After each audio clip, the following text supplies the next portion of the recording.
minds connect, intellect intersect. Brothers on the rise, no lies, just respect. Health, wealth, religion, truth gotta inspect. Mindful exchange on deck, we perfect. Being a felon goes hand in hand with not having a degree, damn near. Yeah.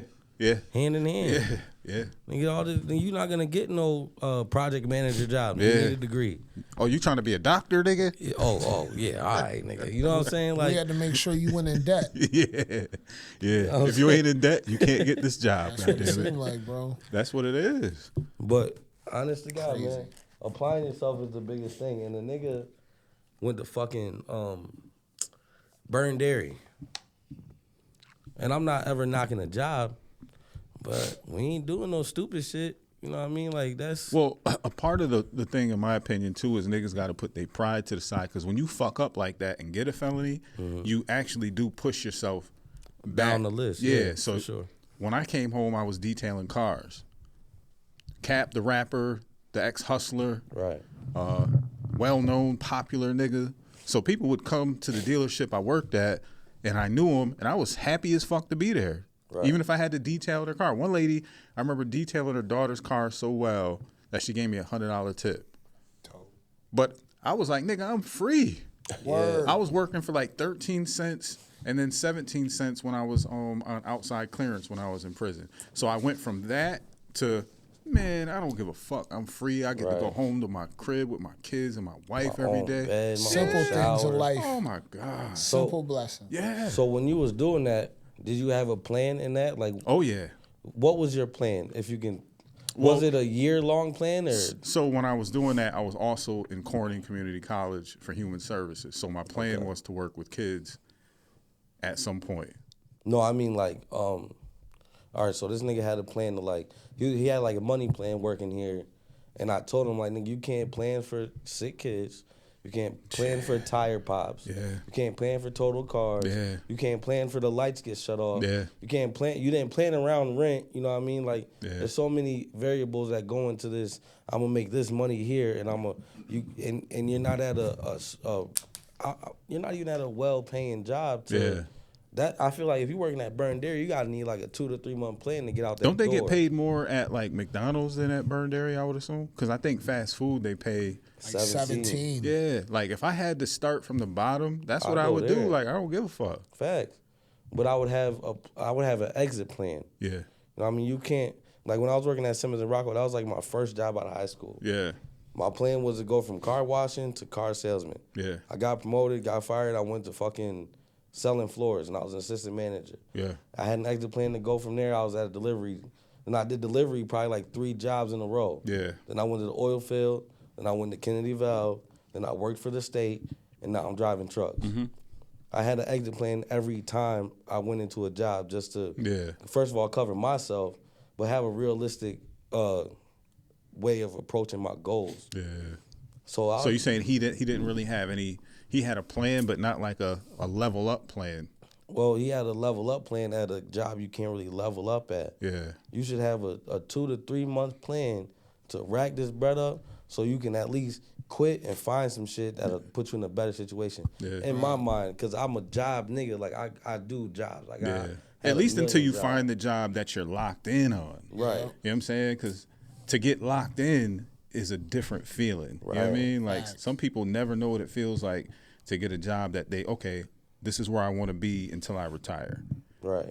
Because they never level up in what the fuck they doing. You know what I mean? Bro, I want to read the statuses he made, and I feel like it'd be okay. Cause read it. Just don't put his name out there. I already did, but fuck it. No, you didn't. Did he? Yeah. But, I mean, I don't think I was recording when you said a name. Okay. Here, the first one was like, you guys got passwords on your Apple Watches? I don't like that. To open it, like if I take it off the charger. I don't like it though, because I want it to just be open without me having to do extra shit. When you first put it on, you don't if you set it down and somebody grab that motherfucker. That's a fact. Oh yeah, my last one got stolen from McCormick. I ain't gonna lie. You're right. You're right. Yeah. I didn't have a password on it. This nigga said, "Okay, I tried y'all way. That shit do not work. Shit way harder. Who the fuck want to go through real life struggle trying to be a worker? Not I. You know what I mean? I'm like, I'm understanding it, but I'm reading the comments. He's like, I'm about to do some illegal shit, get some money. He said, I'm about to do some illegal shit? On Facebook, bro. Why you put that up? Right. And and everybody out here trying to tell the niggas, yo, just stay down, be positive. I put up, I'm like, nigga, I'm not on that positive shit.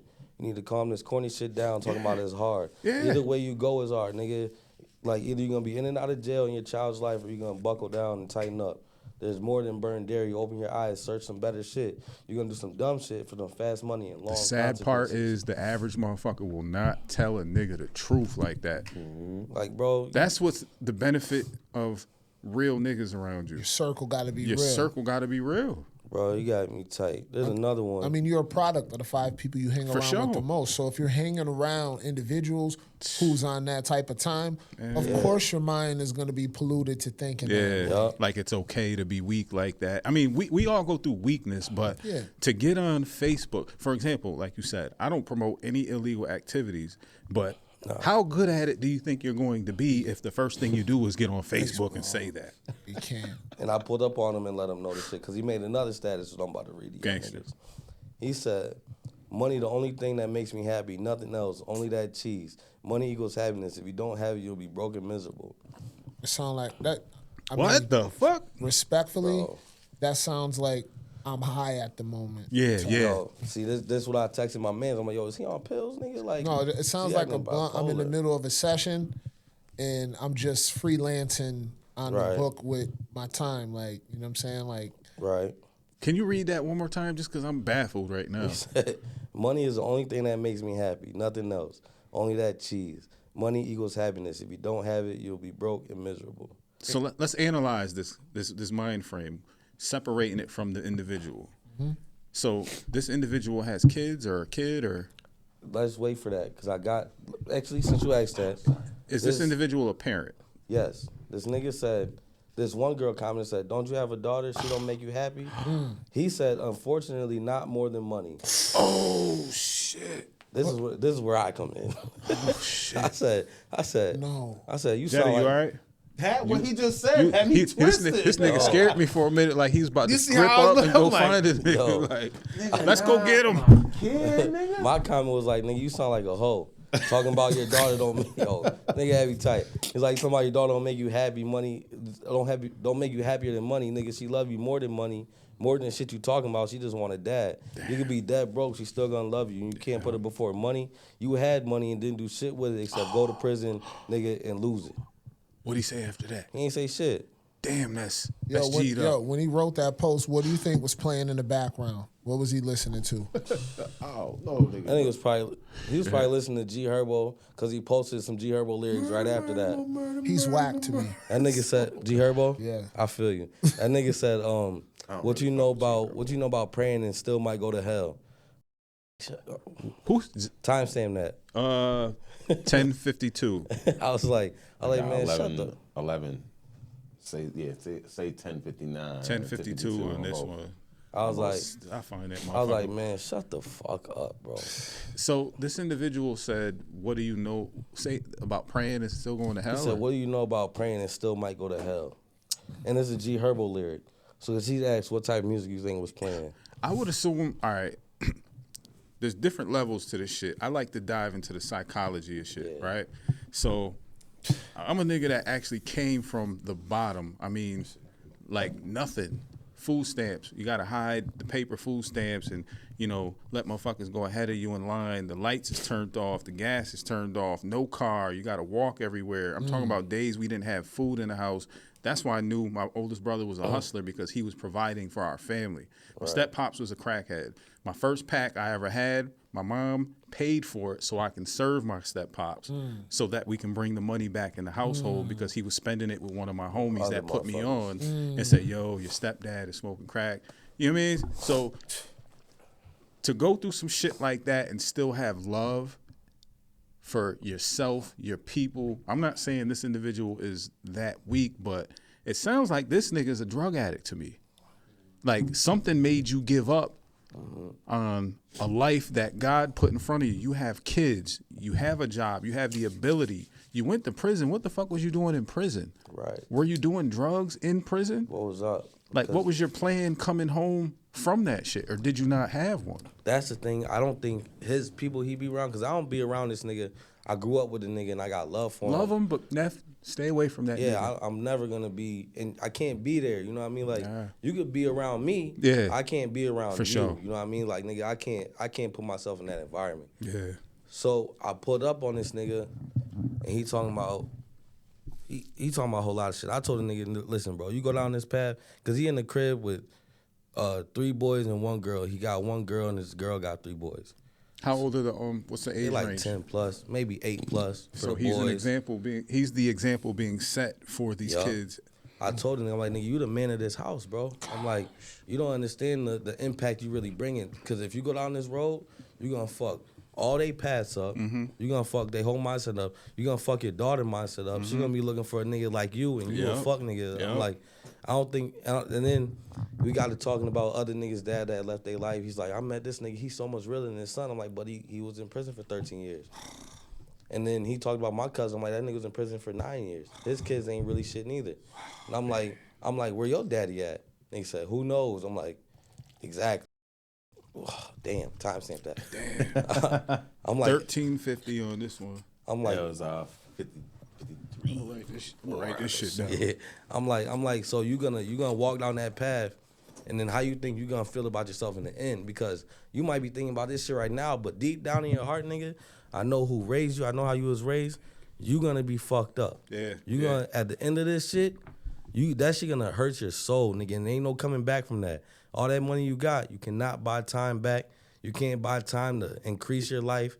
Nigga, you're done. Once that time It sounds gone, like from what he's already said, in spite you spitting facts, something's already darkened his heart. Yeah. His heart is already cold and dark, That especially dark seasoning has already been. it's already in there. Yep.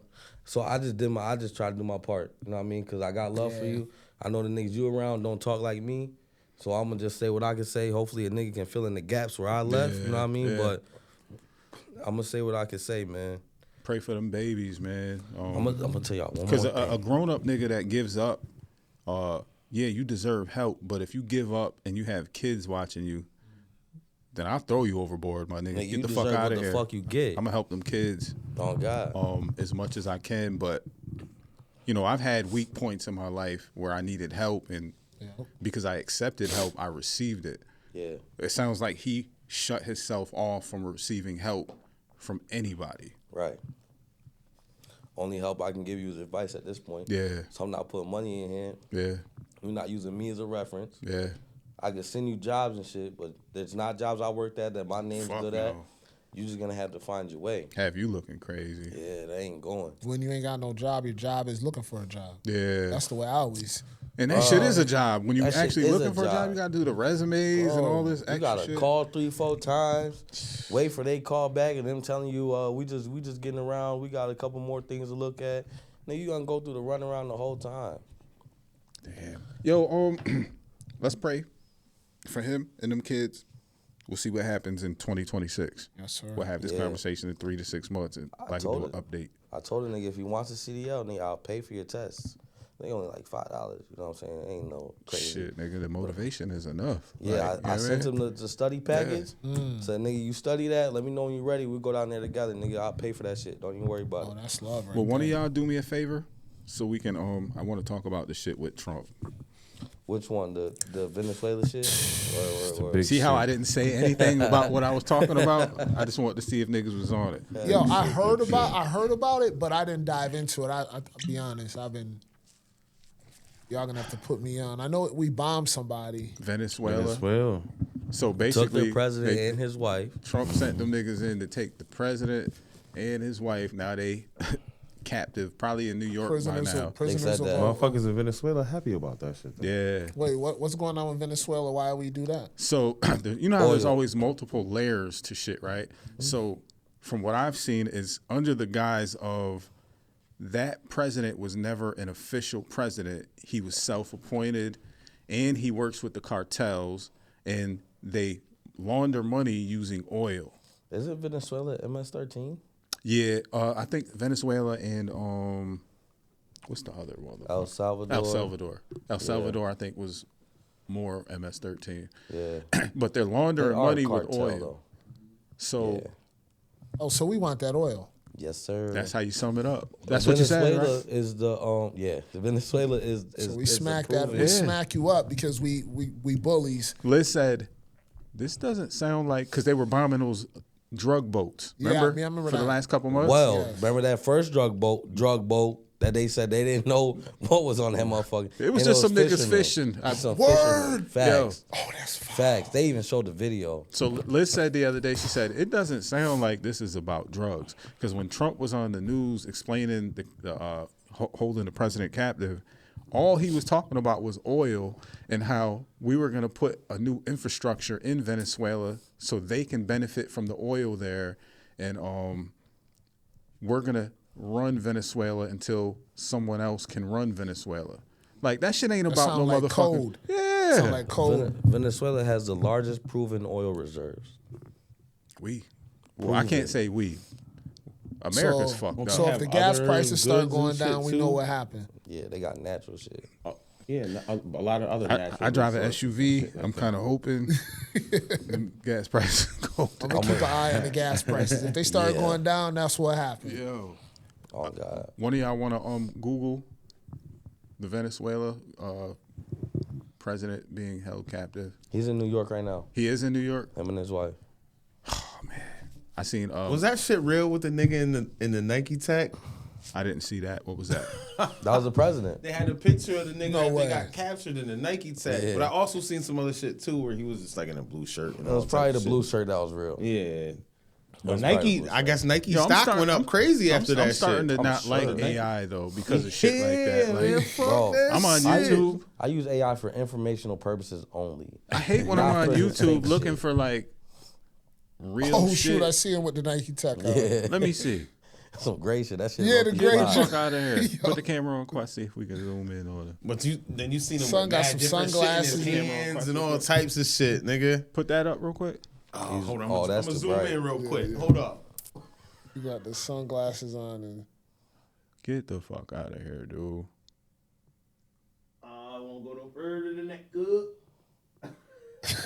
Nah, that shit. Yeah, he in the tech though. These motherfuckers Send it is to him. weird, man. I'm gonna come up to the camera.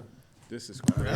That's like one of the most popular shits popping right now. You had the gray and black Yeah, Nike Tech. I ain't know. you gotta lower that. Did you zoom it back out, Jenna? Yeah, I did. You can get closer, Quest. It should zoom in a little bit, or he can zoom it in. Clear it. Hit that zoom ring, Jetta, just a little bit. It's a little blurry. Hit nope, stay right there, Quest. Jetta, hit the zoom it in on the lens, on the actual lens. Oh, that's the 50. Yeah. Oh, I see what you're saying. Yeah, there we go.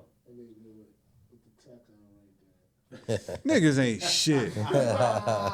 That's fucked up. How fast did that meme come out, man? Nah, They probably did Instantly. that shit. fuck.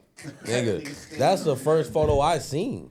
It was cool. That's the first photo I seen of that nigga captured. That's in the Nike dangerous, tech. bro. You might have to zoom Quest back in after he sits down. But nigga, it has the largest proven oil reserves.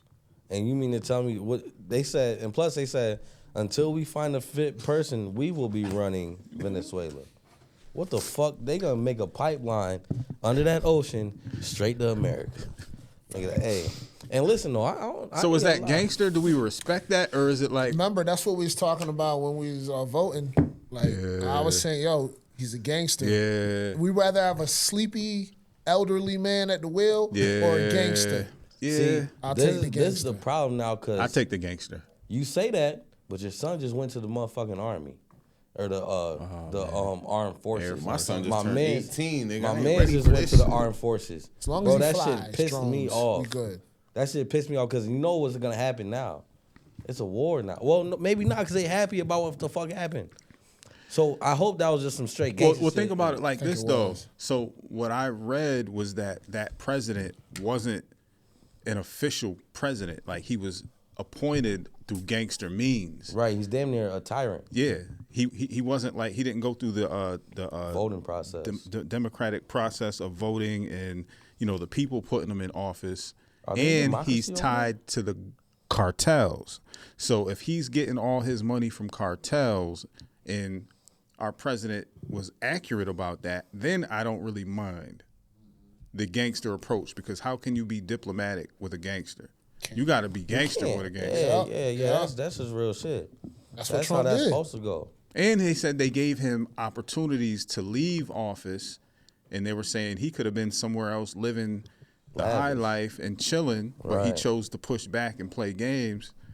So this president doesn't play games. That's what Marco Rubio said. While Trump was in the back looking like he aged 12 years. That's a good quote. Good quote. Fuck Mark Rubio, but that's a good quote. Man, I don't understand none of the motherfucking politicians, man, because to me they all just resemble gangsters, just on a different level, man. Good suits on, good suits yeah, on. You they know the politic. thing is, You have right? if you gangster and you up to some shit, you have to sit down and politic with some people you feel uncomfortable around. You have to give, you have to take, you have to meet in the middle. That's all these motherfuckers is doing.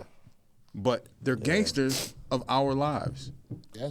They make changes in our lives. That's fucked without up. us even being a part of that shit. I mean, technically we are a part of it, but then you got the electoral college and all this other shit, that sway shit. That shit's kind of hard to even get Game on is board rigged. with. It's rigged. I mean, we got all these distractions and deadlines and entertainment to keep us kind of asleep Yeah. or pacified per se. Entertainment. Pacified is the word. Pacified. Because we think ain't shit coming down that pipeline. That's what's fucked up about the average American human. Like, we motherfucking think that's just their business. Nigga, and they say how you separate federal from state and shit. That's not necessarily the case. They make federal laws, and the states decide if they want to push it or not. You know what I'm saying? But then there's states, you know how they banned abortion? Yeah. Federally? Yeah. New York is still with that shit. But you go to Texas, you're going to prison if you have an abortion. That's crazy, bro. And I'm not necessarily, I'm pro-choice as fuck. Because I'm a guy, I can't push out no baby. And if I would, the rate would go up. You know what I'm saying? I ain't gonna lie, I can't even talk about abortion myself. I don't feel comfortable myself talking about it because it's one of those topics that females. But you wouldn't make a decision for them neither. No, right? I wouldn't. Exactly. That's why my I don't thing. want to talk about it, I'm because pro-choice. females, they're the ones that go through Right. the entire process, and then you have people that don't agree with it, right? Right. Then you have people that do agree with it, but it's like if a female gets raped, Right. like who are you to say you should have an opinion on whether or not? You know, that's why I'm like, agree with that 100%. You know, Charlie Yeah. Kirk had an argument about a girl that gets raped. Yeah. And that great. My fault. shit, 25-22. Yeah. But 25-31 on this one. he's like, we'll bring that baby to full term. I'm like, nigga, That's crazy. that's crazy, my nigga. Like, Let's not talk about this though, because I don't know we can get off how the this. video is gonna do if when I upload it. This shit might get Barley Burke. this match that nigga's name and then the topic. Yeah. Yo, how was Brothers New Year's?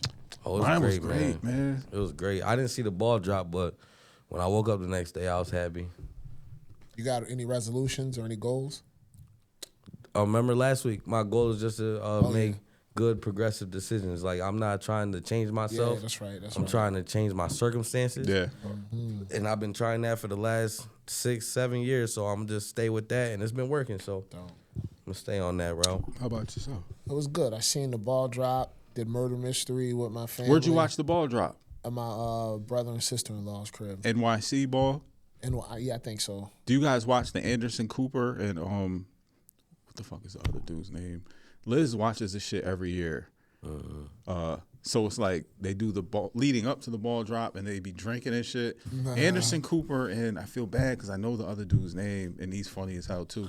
The black dude? Nah, two white dudes. She's been watching this shit since we lived on Lincoln Street. Oh, dang. And not since we lived on Lincoln, but that's something that since we lived on Yeah, Lincoln Street. you've been there for a minute. For a minute, right? But it's on Timestamp that. CNN, and I didn't realize we didn't have CNN on our motherfucking Spectrum cable shit. So I had to sign up for some extra shit just to. Andy Cohen. Thank you. Yeah. That's why I fuck with you. What? So they be clowning and stuff. Yeah, but it's funny as hell to the point that because they getting drunk. It's like us on New Year's, and we're having people coming up on camera.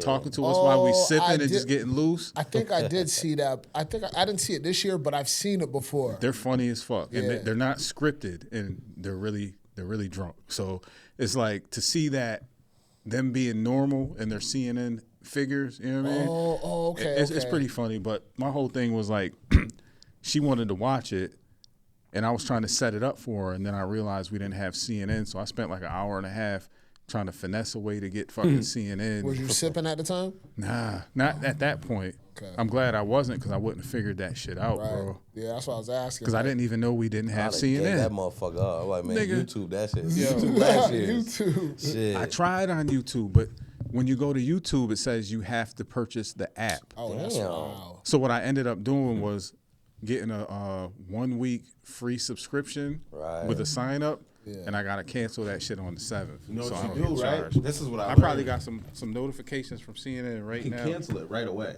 Yeah, you still get your 7 You days. pay I that. thought- you pay that. I thought you I get your- did, bro. Fuck the 7 days. You get the whole month. Yeah, look. What Nah, does that he say got a at the week. top? He got a free week. What does it say? Oh, okay, yeah. You How get the long punk ago ass was 7 it? days, 4 minutes. 4 minutes ago, these niggas. So they've been blowing my fucking phone up Yeah. every 10 minutes since I signed up for Trying that to get shit. this nigga- And I tried to cancel that shit. They probably made it hard. You had to jump through circles. I canceled. My point is, I canceled the shit. I'm gonna go to CNN. They right want now. you to pay that motherfucker. I said, you ain't the only nigga that know how to finesse. We gonna get our $6. We gonna get our 7 days. It's gonna bother the fuck out of you, nigga. We gonna take you to court, Start nigga. spamming your phone, nigga.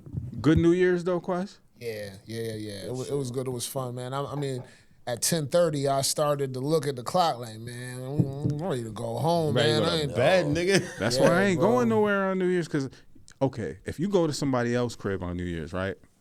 It's like the obligation. gotta to stay. fight that sleep. They the bro. one comfortable at their crib. Why you like? I ain't gonna lie, I fall asleep on the motherfucking couch. Hell, yeah, You see I me enjoyed like this, myself, nigga, but I'm I outta was there. forcing it. Like I'm just thinking about, Yeah. dang, yeah. messed Bro, up my rhythm. I can't remember the last time I done that. Just gone somewhere and was like, nigga, I gotta stick it to a nigga. I'm going home, brother. I'm going to Shit, home. Liz got me on that shit. Like, cause I used to be I'm going everywhere doing everything, but she was always like, I don't want to go. I don't want to go. I don't want to go. Now I gotta force her to go some places, but now I understand why she don't want to go sometimes. Cause if you go to somebody else's house and you want to like just go to sleep or have a drink, she won't drink when we're out and about. Right. Whether we're at a restaurant, cookout, she's never had a drink Someone gotta be on outside point, of her nigga. house. Somebody gotta be Never. on point. That's a great practice to have. It really is. Now, if we're in a hotel out of town or some shit, she'll have a drink in the you hotel. comfy. You come in, Yeah. in the house aspect. You know what I Yeah. mean? Like Yeah. in the crib, I'll drink. Yeah, but she will. So See, what does that say at the bottom? In the red. Renew. Oh, the red? You canceled your subscription. I canceled that shit right after New Year's. yeah, they And like, they still nigga, blowing my shit up. Like, nigga, you better buy this shit, bro. No, they can't charge you, nigga. You They canceled damn sure it. can't.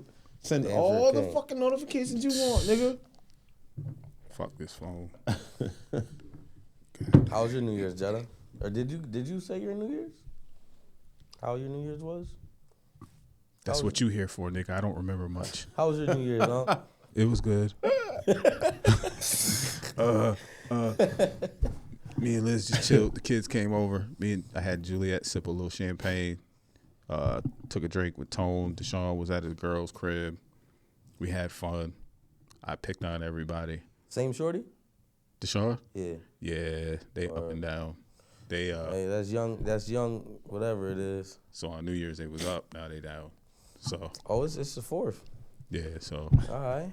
Happy birthday, things is. Happy New Year's, nigga. But You know I love you, nigga. he's focused on what he's doing, so he had to leave that one alone. And I just told him, I want you to be happy, my nigga. You know what I mean? Yeah. Glad he's in a good mindset where he need to be. Yeah. Sturdied up. Did what he needed to do, you know? That's a blessing. Watched the ball drop. Did our annual toast. Wrap. You know how you wrap your arms Oh around. yeah. Beat my dog. Damn, Getting on my nigga. nerves now. Hold on. I'm just playing. 32. Yo, you stupid. Animal cruelty, nigga. Went over the. I'm kind of nervous though for the new year because of the whole health situation I had recently, and I got to get back to work within like a week or so. Work what? Oh, you talking about Stu? Yeah, Stu. I put off so many sessions, and I had to because I couldn't like even loud noise, lights. Yeah. You gotta be sensitive with that shit. Yeah. You have to be. But now I have to get back to work because my reserve funds are drying up. Did they say anything about your monitoring? So I got to send that in on the 6th or the 7th, and then they analyze the data from it. And then they don't get it on a normal They basis? do, but what they do it every day. So I've actually had to call them twice because I had errors on the monitor. Yep. So what it is after the 30-day period, your cardiologist analyzes the data, and they need to figure out if there's something going on or not. So if you have an emergency while you have it on, then they contact you or they contact your cardiologist and let you know, like, hey, there's something we need to address immediately. You know what I mean? And that didn't happen. That didn't happen. Beautiful. Yeah, yeah. I mean, I'm a fucking warrior too. Like, I ain't sitting around like I'm mad because I want to go to the fucking gym, man. Like, I want to go. For a walk or a run or. You know, I got up to running an 8-minute mile, and I ain't in no motherfucking athletic clubs. You know what I mean? I'm 45 years old. Like, that's what I love to do. Right. So I'm a little nervous about not being 100%, but having to go back to work, having to drive, and there is a little apprehension when it comes to, like, damn, I'll be by myself. What if the shit happens again when I'm driving? You know what I mean? Or so I've been dealing. All I'm gonna say is, if it does happen again, exercise that brake pad. Yeah. Park, nigga. Fuck it. You, if anything. Yeah. Yeah. Real just shit. Park that motherfucker, man. I gotta get past that slight fear. You know what I mean? Because fear isn't real. I mean, the majority of fear isn't real. Yeah, we have fears of things, but a lot of the fears that we hold as human beings are related to things that just aren't real and never will be real. False evidence appearing real. Isn't that some shit? Yeah. And I'm not the fearful type, so it's like, okay, let's get over this shit to the best of our ability. Pray every day. Do the meditation you need to. I've been staying away from my phone because I don't want to be distracted by anything other than what I need to focus on. Right. I mean, keep it strict. Yeah. But we shall see, because we shall rise. Yeah. All the time, brother. Yeah, I say fuck it. Like, you know what I mean? Like, that's my motto. Like, I feel like that's the best attitude, because I feel like once you start getting fear, you start getting stiff. Yeah. You start not being you know what I mean? Just do what you need. Just do you, my nigga, because at the end of the day, what can we really control? Nothing. I mean, we know we can, okay. For example, I go to the gym, I take my vitamins, supplements, I go to bed on time, drink a gallon of water a day. But that didn't mean anything. None of us have the power to wake ourselves up tomorrow. Hell no. So I guess I'll just end on that. You know Who's bigger than God and death? Because the only thing we know, the only thing every human being is promised. Guaranteed is death. You ever meet a nigga that said, I did. I met mad niggas that said, hey, I met me before. I ain't gonna die.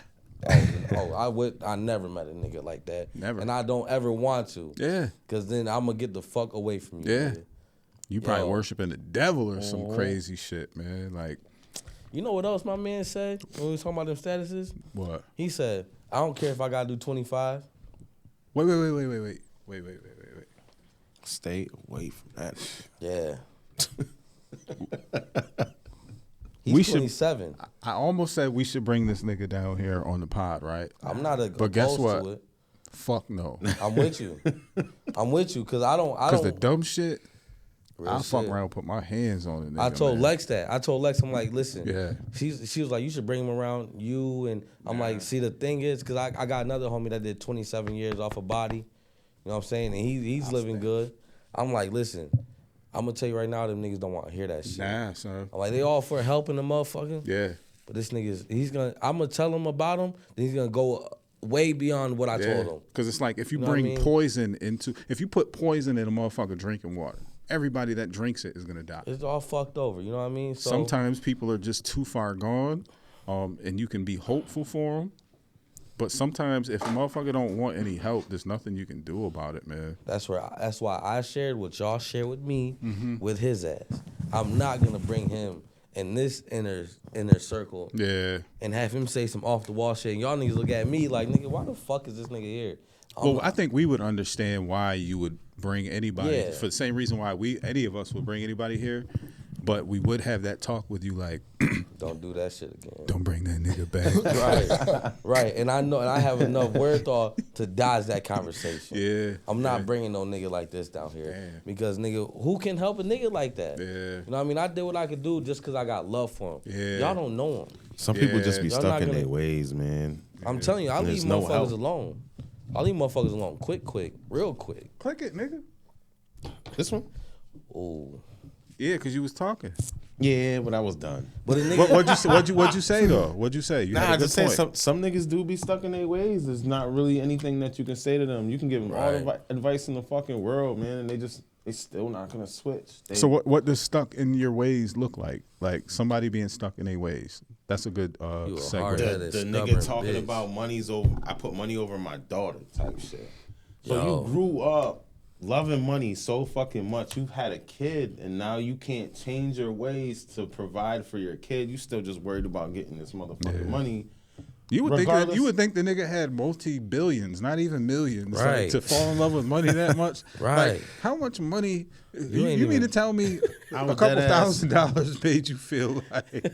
Like you the fucking man. Yeah, nigga, no. Yo, Yo, bro. I'd lose everything as long as I can spend time with my kids. the nigga said, I don't care if I got to 25. I told that nigga, you heard that door slam on 2 years. Wait till you hear that door close on 25.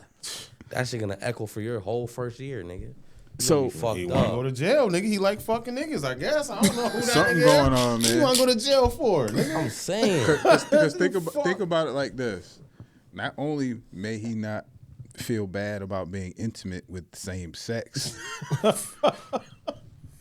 but how much, PC. if we had to guesstimate, how much could we say he made? Say he hustled for 3, 4, 5 years. 30,000.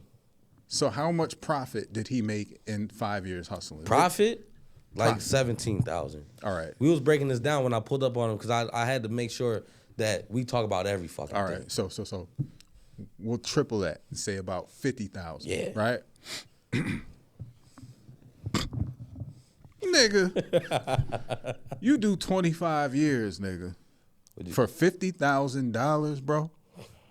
And then you in there with none Total? of it. 50,000 total? If we tripled it. You got to call Keep niggas that that, in mind. pay you back. If we tripled it. See, the fucked up Trying to part get the about bread being a back. hustler is like when you hustle, if you have 50 bands stacked and put in a shoebox, you feel like you're rich. You feel like you're the man until you have bills and a family and things that deduct from that money. Right? From that money. Young niggas, I was that young nigga once. You know what I'm saying? Like, I did that before, so I know how it feels. Like, I thought I had a lot of money until I needed a lot of money. Right. You can have 500,000, which I never had. I'm not saying I had. You touched it though. But when those emergencies kick in, the lawyers will take all the cash, nigga.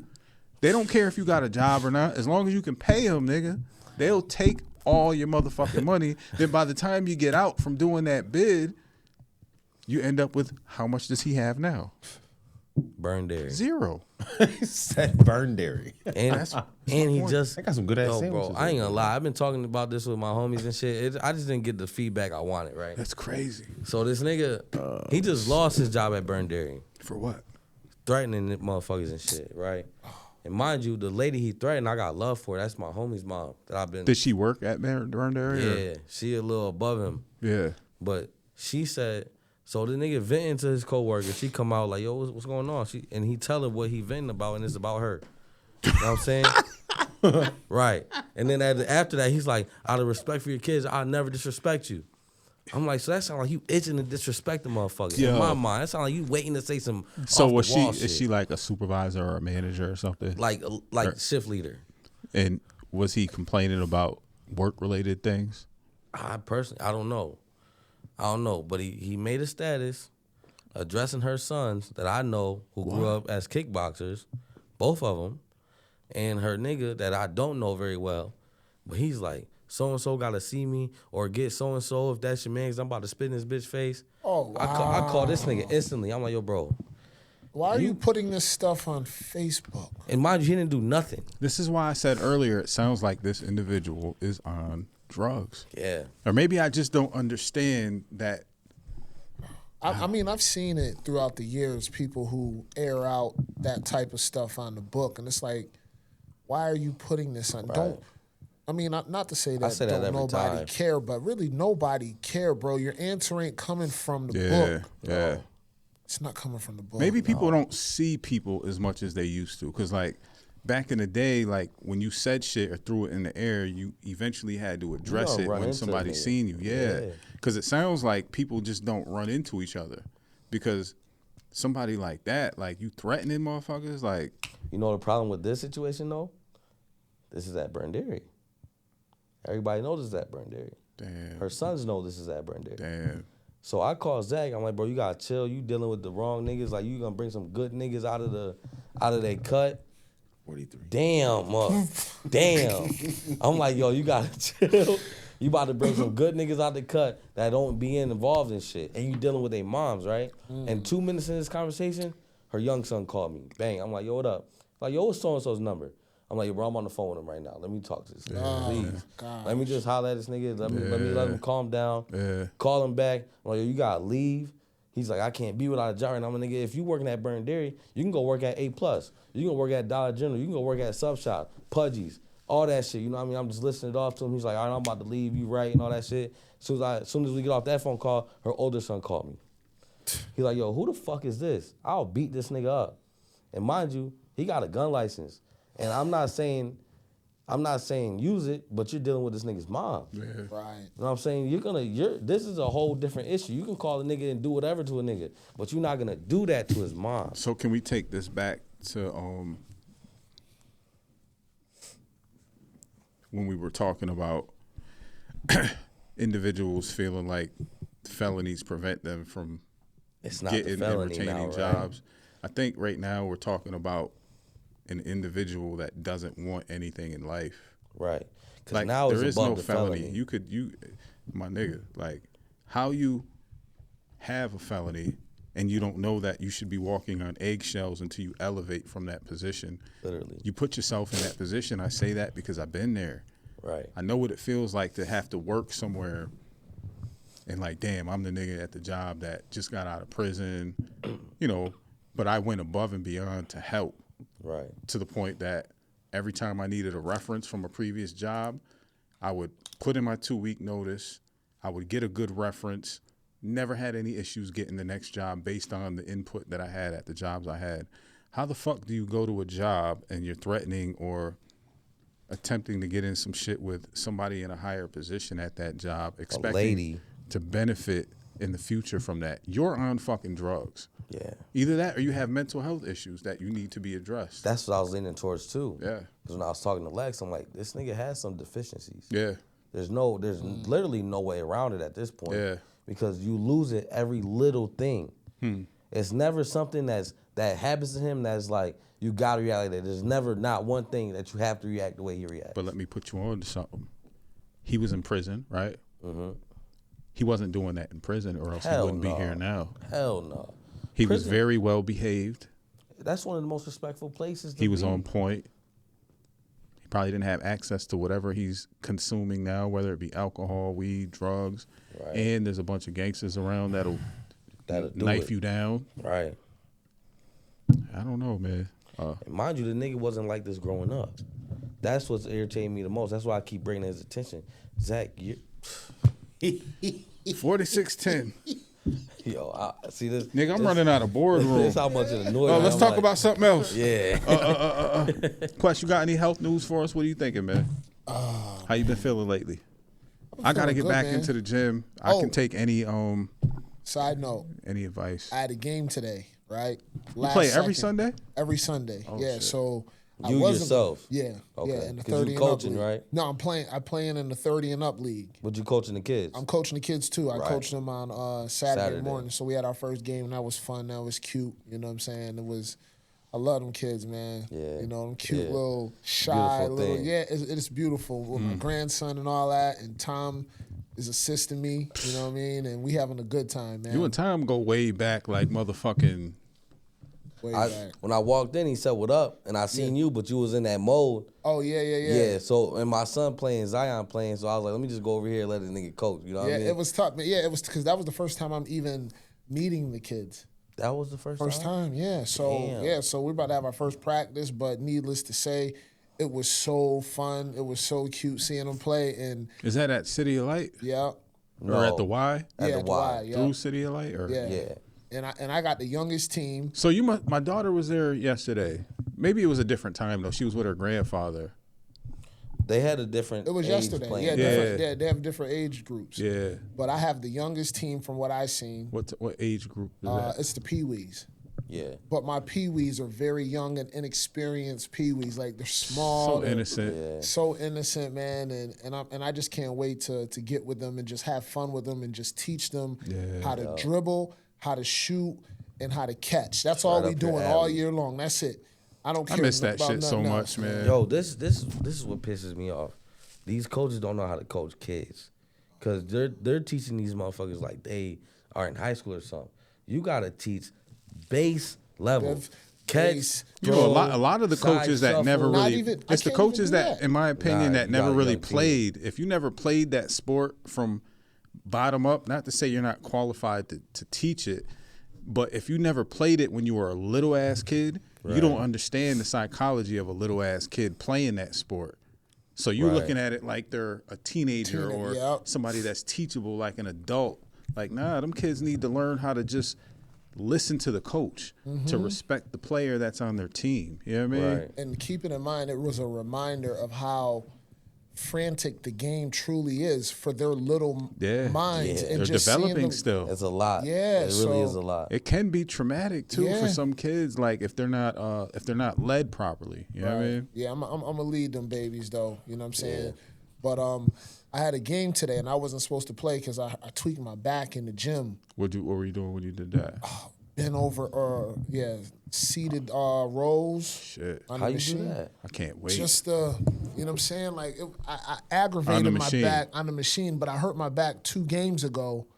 Like, you know, the pinch nerve, something like. So you aggravated on the workout. On the workout. Okay, because I'm thinking, I'm like, damn, you had to be like sitting sideways, like leaning. You know Nigga was listening to NWA and that motherfucker. My playlist is legit. But I don't know. I think I was just going too heavy, but I don't know. It was just one of them weird things, you know what I'm saying? But all in all, I wasn't supposed to play That's why today. he can't switch properly, because you keep giving him that bourbon or whatever. No, because I'm into what this I'm nigga's just fucking- talking I know, about, me man. too. I ain't worried about that shit. So I went to go play. I had to rush there last second. Food in my system. Remember, I told you I don't like to do nothing. Had food in my system, and I had to jump on the court cold, straight out the whip. Straight out the gate. Straight out the whip, and I did great. As far as like my body was responding, I was quick, I was agile, and I accidentally almost touched the rim today, getting the net untangled.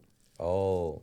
Like I just jumped up. I was like, oh, Just floated. Yeah, I'm Just floating. floating. I was Oh, like, shit. oh, okay. I'm up in the clouds right now. Okay, so that was a highlight. You know what I'm saying? Yo, And maybe we should do a mindful exchange half-court basketball game.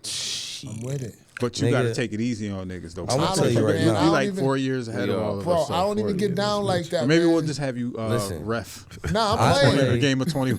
I play football. I ain't playing football with your No, ass. I'm not playing football neither. I'm just telling you right now, I'm not a basketball player. You know what I'm saying? I could dribble and pass. My shot is like 20, 80%. 80% I'm gonna miss that motherfucker. Yo, you know what's so Know what I'm real saying? about that? At least he kept it real about it. Yeah, I'm gonna just let y'all know. Honest with itself. Yo, and you know how you're talking about the kids that played that sport? Yeah. You know the thing about fundamentals? Yeah. They go almost across every single sport. At least how you carry yourself without a ball. Yep. You know what I mean? Like without a ball, hands are up. It can actually apply to school learning too. Hell Because there's a yeah. lot that goes hand in hand. One, you have to learn how to be attentive. So if your coach is talking, there could be weeks of practice where there are no skills being taught with a ball on a field or on the court.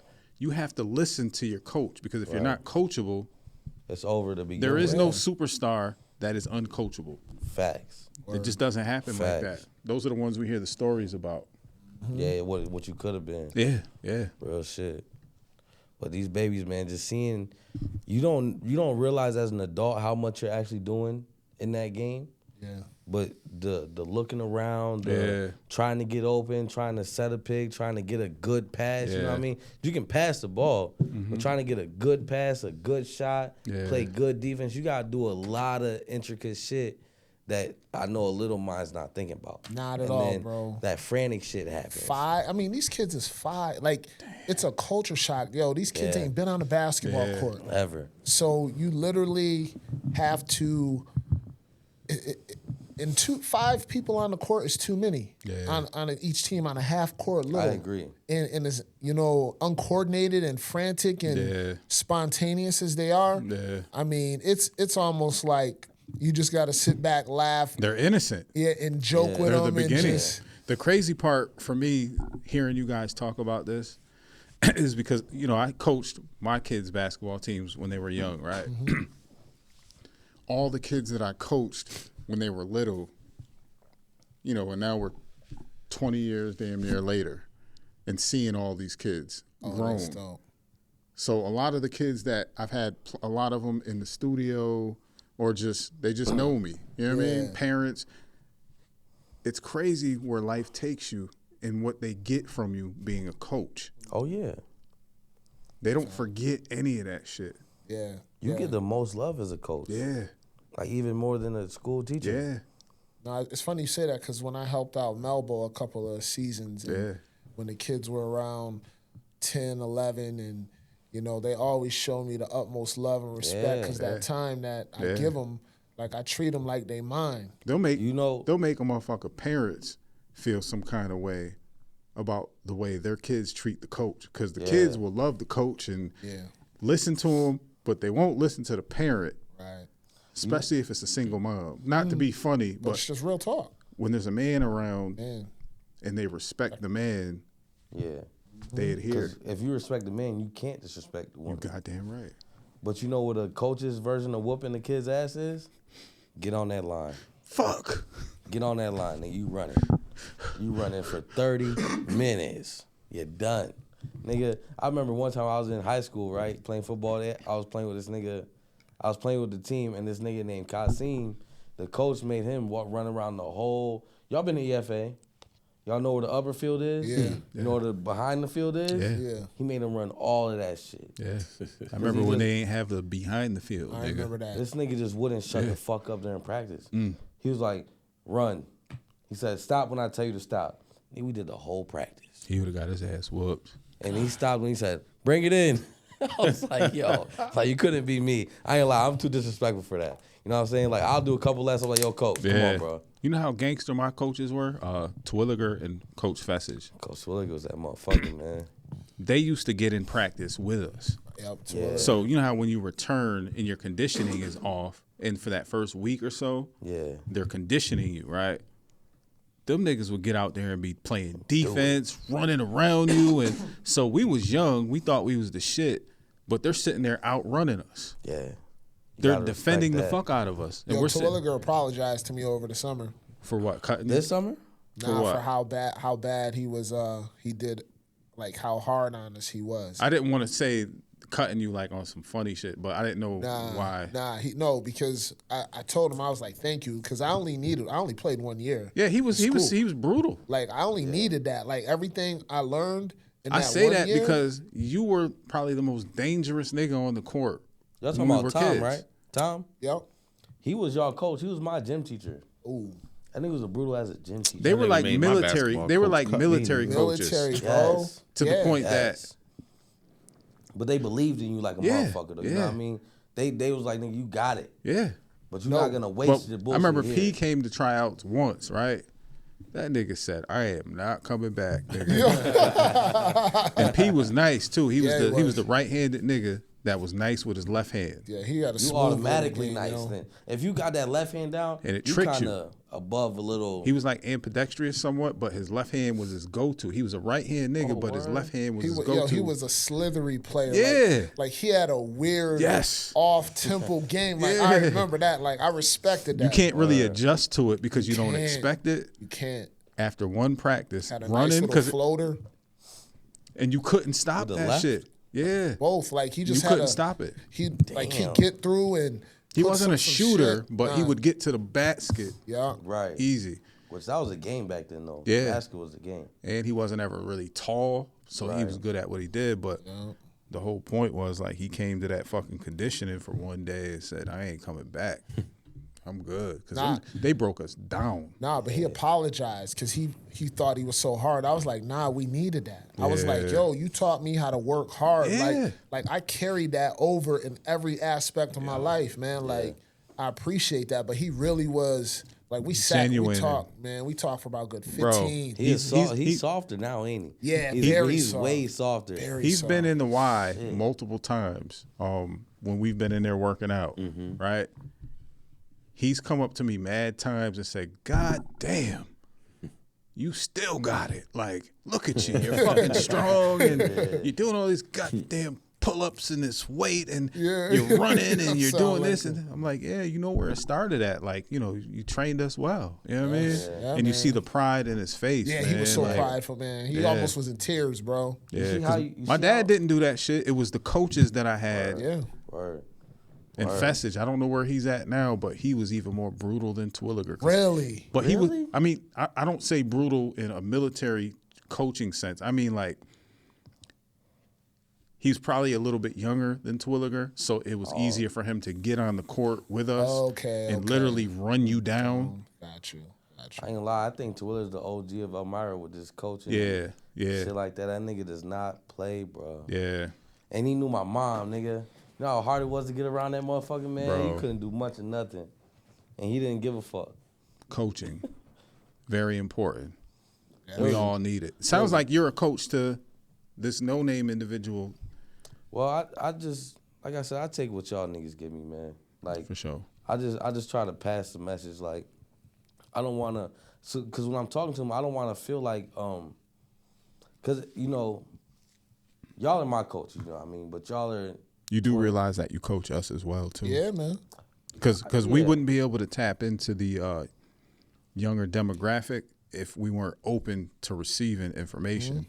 That's why we always listen. That's why I'm like, word. Yeah. See, my respect, I'm not going to say it comes with it, but there's a lot more with, like, the age gap. You know what I mean? I look at it as like, nigga, if I don't listen, I'm going to lose. But then when I'm talking to a nigga my age, they kind of like, fuck what he's saying. You know what I'm saying? It's That kind of. must be hard, though, because It ain't hard for me because I don't care. Jetta's a little bit younger than me in Quest and Hoodie, right? But we're able to have conversations with him, even though he's a little bit younger. It's never like a he's looking at you. Yeah, it's always like and then when he's talking to us, it's the same thing. Like he goes out more than I do. I don't know what the fuck is going on. He can tell me about all that shit, and then you know, niggas was shooting last week. yeah, word nigga. God damn, why you go over there? Just because I get excited. I didn't even want to go. I get excited, smelling the gunpowder. And then talking to, you know, younger dudes like in the studio, like staying open to what they have to say. You know what I mean? Right. I don't think the niggas my age understand like the position I'm actually in. Like, I got a good job. I take care of my family of 3 kids and a wife. I take care of my home. Nigga, I'm not really 27 mentally. Yeah. And I don't want you to think that I'm sunning you right now, but nigga, you need some type of insight. You don't have guidance. And I know I could provide guidance to you because you're not there yet. You haven't touched that type of responsibility yet. And that doesn't really come with age. That comes with what your circumstance is. Yeah. And Like what you've been through, what you're going through. And I never been like per se a street nigga. Like I did my shit. What is a like, street nigga though? I feel like a street nigga. Because I'm gonna keep it real. I'm gonna be kind of gangster to the day I die, right? But then when we talk about the street nigga, like I used to glorify the street nigga, right? But the street nigga is the weak nigga, in my opinion. Because how many street niggas do you know that make it to 65 or even 55? Even 35. With a family that are providing for their families. Right. Like if I would have stayed on my street nigga path, oh my ugly. God. See, but then. Thank God for delivering me. So I sit in my position, I'm like, bro. Gangster is just I'll punch you in the face if you do some dumb shit. And that's what I feel like I am. That's why when he was talking to his man, he was like, every time I talk to him, he get rah-rah and shit like that. I'm like, you're not going to do that with me. Yeah. Because that rah-rah shit ain't going to go too far. Yeah. You know what I mean? Because I'm rah-rah too. Yeah. I feel like, fuck it. That's kind of my point. Like, I feel like, fuck it. If you're going to do that, we can do that. Yeah. So I know I can talk to him. I can talk to this nigga any way I want to. You know what's funny? I'm not going to disrespect the you. average street nigga legally can't possess a weapon. Right.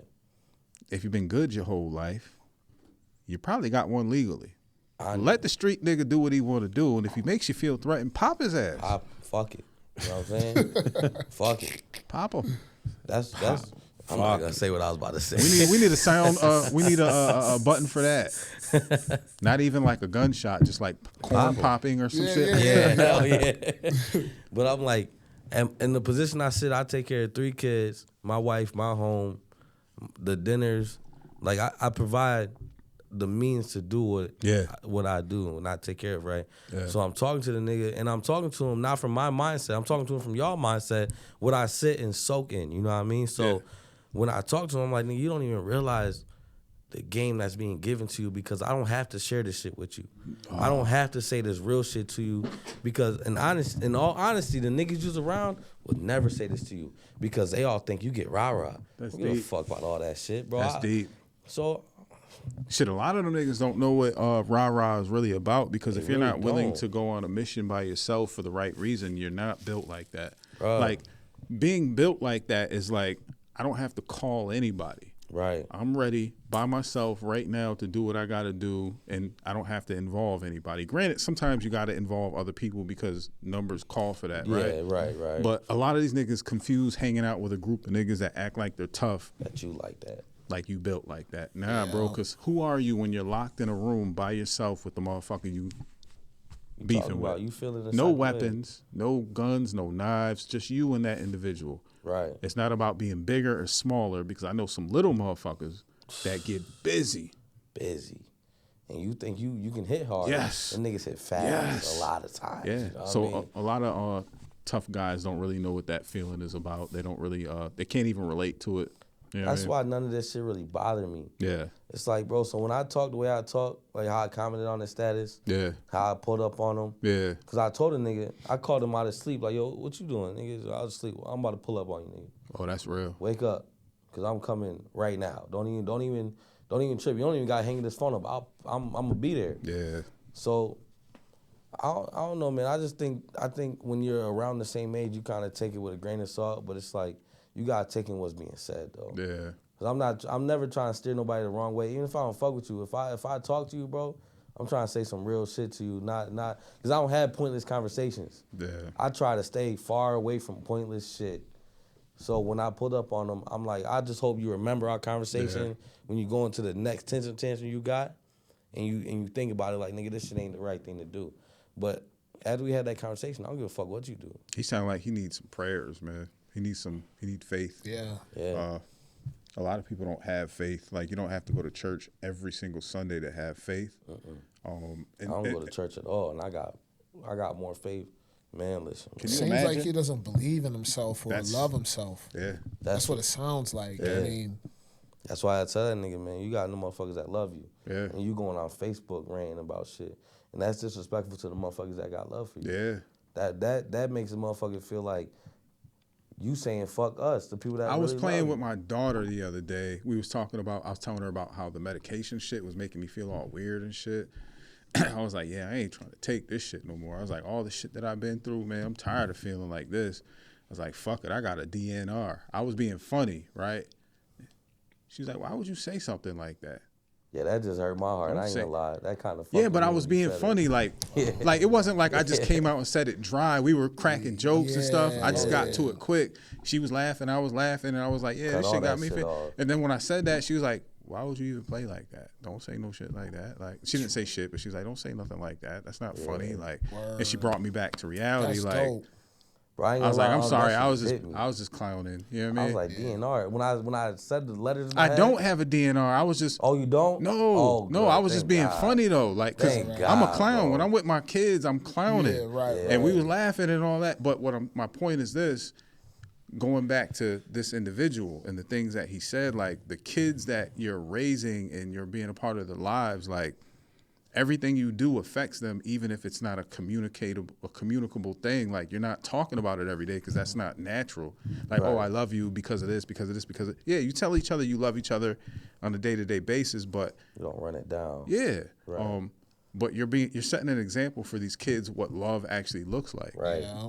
So when I said that, even just playing with my child, and she checked me real quick, like, we don't play like that. Right. I was like, oh yeah, okay, You right. you right. Right. That. You right. I was like, I was just being funny, you know what I If mean? the shoe was on the other foot. Oh, hell no. Exactly. Hell no.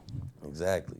But, I was just joking, though. I'm a warrior. And that's what I told her. I said, I'm a fucking fighter. I was just playing. Like, she's like, yeah, but we're not going to play like that. It's not a good joke. That's man. real. I got it. I understand. Yeah. That's dope. Fuck that. Yeah, let's get the fuck up out of here, though, man. I got to take out the garbage, man. And I got these What's bottles today? and cans in my car, my truck. I'm supposed to give them away. Every Sunday, I try to give them shits away. Bro, I've been It's hard to racking up find on people. them, son. Yo, I have my homegirl at work. She had a bunch of water bottles that, man, I was like, yo, I'll take them. If it's hard for y'all to find somebody, call Odell. I take them I go bottles. get bro. mine. Listen, extras. I don't mind taking them back. My whole point is seeing trying to some look out. You trying to of look the out. homeless niggas that be fucked up. Like, let me give you guys all a test. At some point within the next week or so, pull up on one of the homeless niggas that carry the bottles and cans around and give them a bag of bottles and cans. It doesn't even have to be big. And watch how grateful they are. Oh, I've done Hell it. But yeah. I've done it before. I did too. Yeah. That's why I do it, because it's like, damn, I could take these motherfuckers back because I wait a long ass time sometimes. And then I gather them from here, my house, and I keep them in my truck until sometimes I'll put them outside of my truck out front and just let somebody take them. But I almost want to have that interaction. Like, I like to put them in somebody's hands like, yo, God bless you. You know This what I nigga mean? didn't even want my bag. He wanted me to pour my shit in his bag. I was like, fuck What? it. I had this shit. Because he be tying this shit to his cart. Yeah. You know what I'm saying? He was like, I can't take your bag. I was like, what you mean? I was like, you carry. He was like, just pour it in here. I was like, Oh, he didn't want the bag you yeah, had. he didn't like, want the bag, but he wanted them motherfuckers. You know what I mean? Like, so that shit made me feel good. Even though motherfuckers be going through shit that we probably can't relate to, it doesn't mean we shouldn't look out for them. For a fact. Granted, I'm not gonna let a motherfucker take advantage of me because Never. it could happen. But look out when you can. Word up. You know what my palm reading said? It's like, you're generous, but on your own terms. Like, you motherfucking right. Yo, that's It's like, you goddamn right. But nah, this homeless nigga came up to me when I was going to help my man with his moving job. He was like, yo, you got any cigarettes? I was like, nah, nigga, but I'm about to get some BLKs. You want one? And that shit made that nigga feel good as fuck. That's my whole point. I was like, fuck it, man. I Oh, don't yo. care. Speaking of, before we dip out, I had some fast food. From where? Burger McDonald's? King. How was it? Oh, nigga. How was Fuck it? your stomach That up. shit ran through you. Fucked your stomach up, huh? You was good. No, listen, let me tell you. I had fast food in the last 30 days. I had a rodeo burger. What is that? At BK? Yeah, It's the onion cheeseburger ring- with the onion onion rings and rings and barbecue. Oh, I sauce. used to fuck them shits up back in the day. Son, so when I get They the don't shit, have bacon on them? nah. I just get For I get extra simple. $1.50. Bro, I had one Might of go those get and a one when I leave, cheeseburger, nigga. not a double. Yeah. Just the cheeseburger. I keep it simple. Son, when I ate it, it didn't taste like food. Number one. Number two, afterwards, I felt it creeping back up my esophagus, like my stomach was saying, "Get this bullshit out of here." This Nigga, ain't who the what fuck you eat." think we are?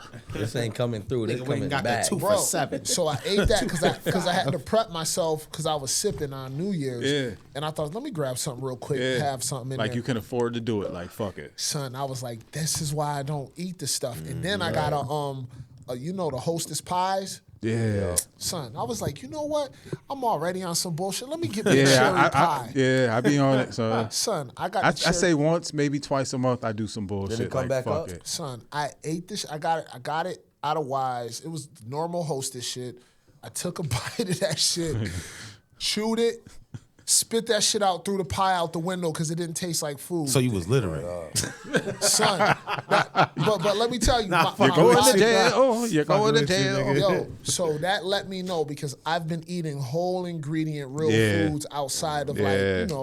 protein, fiber bars, Yeah. healthy stuff. But body reject my that body shit. rejected it off of the taste buds. My palate said nah. And then when I actually put the fast food in my stomach, it was trying to like get it out. You know what I'm saying? But because I told my Did wife. you have that guilt feeling going into like eating it? Like, because I did. I did. I'm like, yo, I told my wife. I I'm do like, it every month when I go to like, I went to McDonald's. I had the guilt feeling, but I said, fuck it. Yeah. I said, fuck it. But you know what? When I chew it, I know I'm not eating real meat. Yeah, because it don't taste like That beef. shit is. You think the Campbell soup was fake? Yeah. Son, what they giving us at the joint? Biologically engineered meat. Yeah, I call them human burgers. Yeah. Nigga, I went to Albany and went to McDonald's. They patty was gray. I was like, y'all, you can have that. I opened that shit out of the wrapper. I was like, I'm wasting this. This what y'all niggas in the capital eat. Nigga, I don't waste money.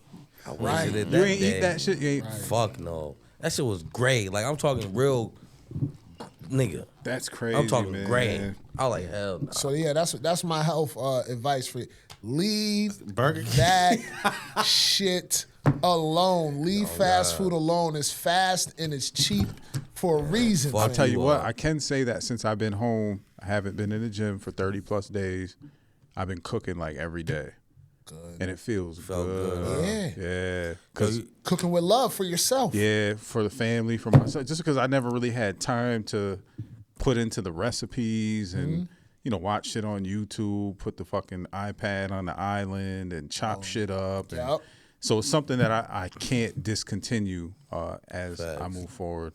You know what I'm doing when I get back to the gym? What? Boxing workouts, boxing cardio and shit like that. Do they do that downtown? We Or got, we can do it ourselves. I'm though. doing it. Yeah, they I'm got doing they got the it. heavy So bag back there. if you gonna come in 1 or twice a week 5 when days. I go in? 5 days. Yeah. 'Cause you gotta I'm gonna come in Monday. So maybe we should start with that. You know That's what I mean? what I'm doing this 'Cause Monday. I know I'm not strong as I was, and You it got a is what jump it rope? is.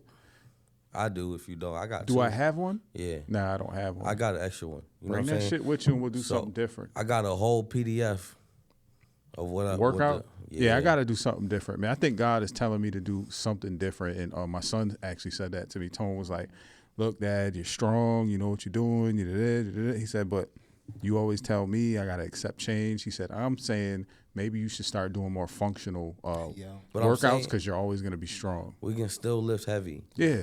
So that's the bright side of it. Yeah. We can do all this cardio, jump rope, hit the bag and shit like that, but we can still lift heavy. Yeah. We're gonna do Because I you know like how- it. I like to lift heavy shit. Yeah. I just do. I You know like to how- pull heavy shit. I like to push heavy shit.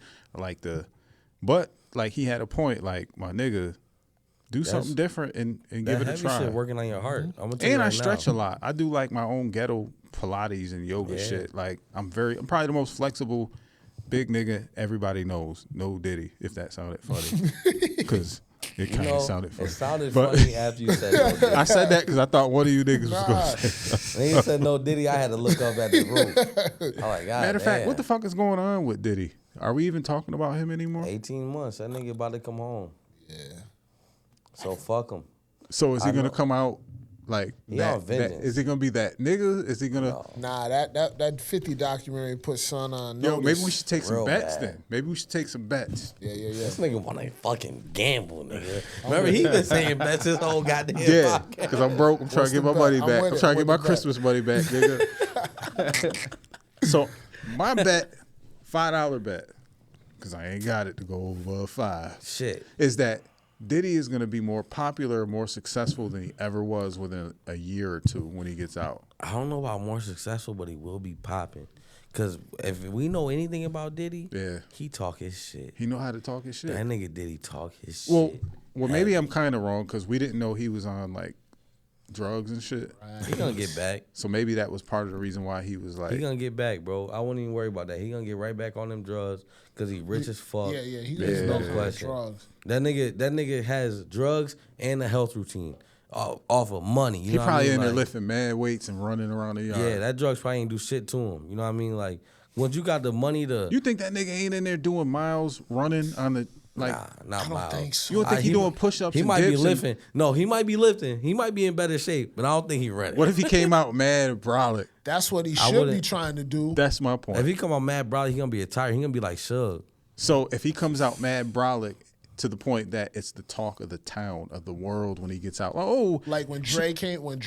Dre got but buff. even bigger and more buffer. He gonna turn into Suge. I guarantee it. So If he come out like that, he turn into Suge. So deeper than Suge, imagine how much the world will talk about him if he was mad brolic when he gets out. Yeah. If he come out with hot dog arms, just regular shit. like he's not gonna be lit. I'll make a bet right now. Who bets he's gonna make a First Day Out record? Yeah, he gonna do that. He gonna do that with some singers in the background. Who writing it?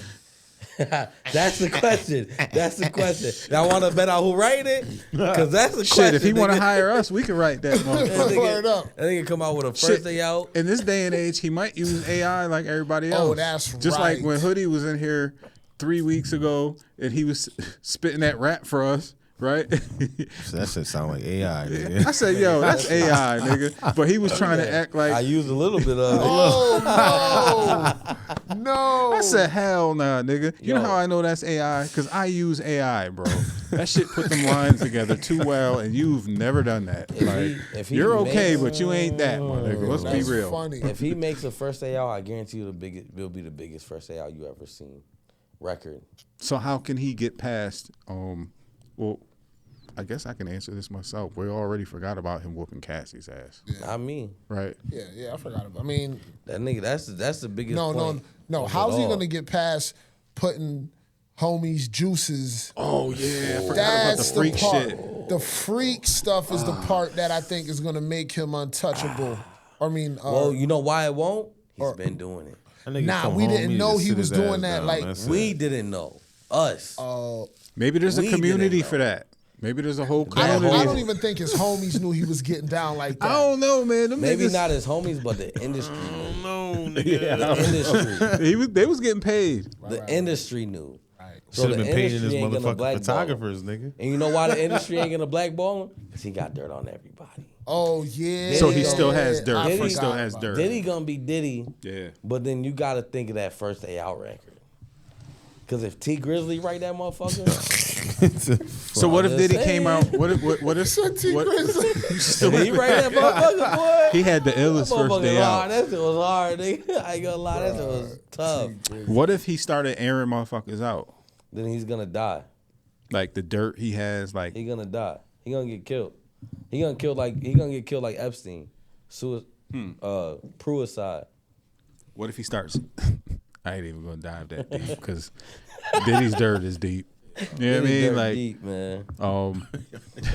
we shall see. Yeah. We should keep going. I don't even want. Yeah, I don't want to leave right now. Because Happy birthday, Saran. Happy birthday, Saran. 18. I'm gonna bring you some shit that burn your chest, motherfucker. I'm gonna bring you some shit that. No, I'm not. You got 3 more years. No, I'm not, nigga. No, I'm Shit, not. nigga, my mom gave us E&J when we was kids and we was sick. I'm talking about like Take a sip of that little medicine cap. elementary. Medicine I think I got that from y'all. I did get that from y'all. I'm tired of hearing you, bitch, nigga. Just get this. Go to sleep, little nigga. Then he got 5 milligrams of E&J. Yeah, yo, listen, that shit worked. It did. I don't know. Break that We chest didn't understand right what it was. We just knew she literally would just pour it in the cap. Take this. Take If that. you Take think- that. if- About 5 minutes later, your ass was. Yo, why this nigga playing? Why this tell nigga niggas? playing, bro? Why this Yo, nigga playing, Take that. nigga? Take that. Nigga woke up the next morning ready to play basketball. Nah, you You know what I'm shit. saying? See, I never. Damn, bro, I ain't gonna lie. As much as I wish I This was is like, melatonin, baby. Yeah. I wish I was born in '77. Damn. That's, That's that's specific 3 as years older fuck, than nigga. what I I was am in now. I don't want to be 79. older. Nah, That's I'ma a very just say specific that. year, nigga. Why I'm is gonna say that 77? because '80 was the crack epidemic. I could have been rich as hell. One, I'm gonna just say one, but Nigga, then you in 3 years. You'd have been the youngest crack dealer on the block. oh God, yo, but listen though, niggas got knowledge you won't ever get, bro. Niggas got some type of wisdom a nigga in '98 won't ever obtain. Yeah, you're right. You're right. Y'all niggas got some type of information that You're right. make a nigga feel stupid no matter what he said. I think one of my cheat codes is I've always asked questions to older people. Even now, like that's in the my gym, cheat code right now. Y'all like, gotta respect that. Look at me, nigga. That's a fact. in the I'm talking gym, to y'all you niggas. see me talking to the old motherfuckers like, Nah, real shit. If you're in the gym and you're 78 years old and you're working out, I want to know what it is you've done up to How this old point. that nigga that come talk to us every time? Like 84, 83? 73, I think. Bro, that's a nigga you need to with the listen to. glasses? That's bro. what I'm talking about. And he could say whatever he wants. He cracks jokes. He calls me I ain't dark. mad at and that nigga. I crack jokes on him too, but he's my homie, and I know they fucking miss me over there. Yeah. But the shit that he'll tell you is like, you can't beat the gyms. You like, can't get that nowhere else. Can't get it nigga. nowhere. You can't get it from a doctor. You can't get it 70? from chat. You can't get it from Yo. anywhere. It's a real life motherfucker. Like, yeah, I had high blood pressure. I had to take this. Stop taking that because of this. I don't drink but once a week, maybe twice a week. I eat oatmeal every morning with fruit, and I eat this. And, you know what I mean? Like, you know what mesothelioma is, don't you? Mesothelioma. I've heard it. I've heard it on a commercial. I've never heard it. Mesothelioma. It sounds close to the right word, but I think It's close. It's not the right off. word. It's not the right word. Mesothemi- Mesothelioma. I think that might be the word. Nigga, ask Siri, please. Because I think I've you heard butchering the word a little bit. I think it's when I hear it on the commercial, I block it out because I know it ain't got shit to do with me. Yeah, Right, And but- we don't want to hear all that crazy shit.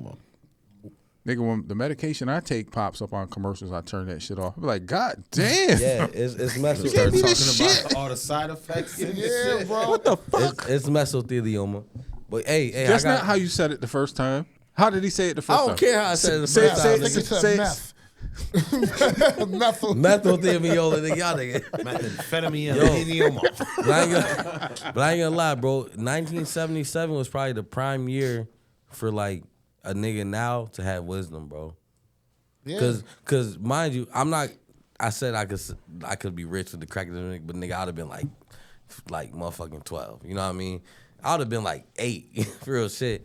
But like the wisdom y'all niggas carry is few and far between. Yeah. You know what I mean? There's only a little gap. Let's be clear. I'm an 80s baby, bro. I was born in the 80s. Well, whatever, nigga.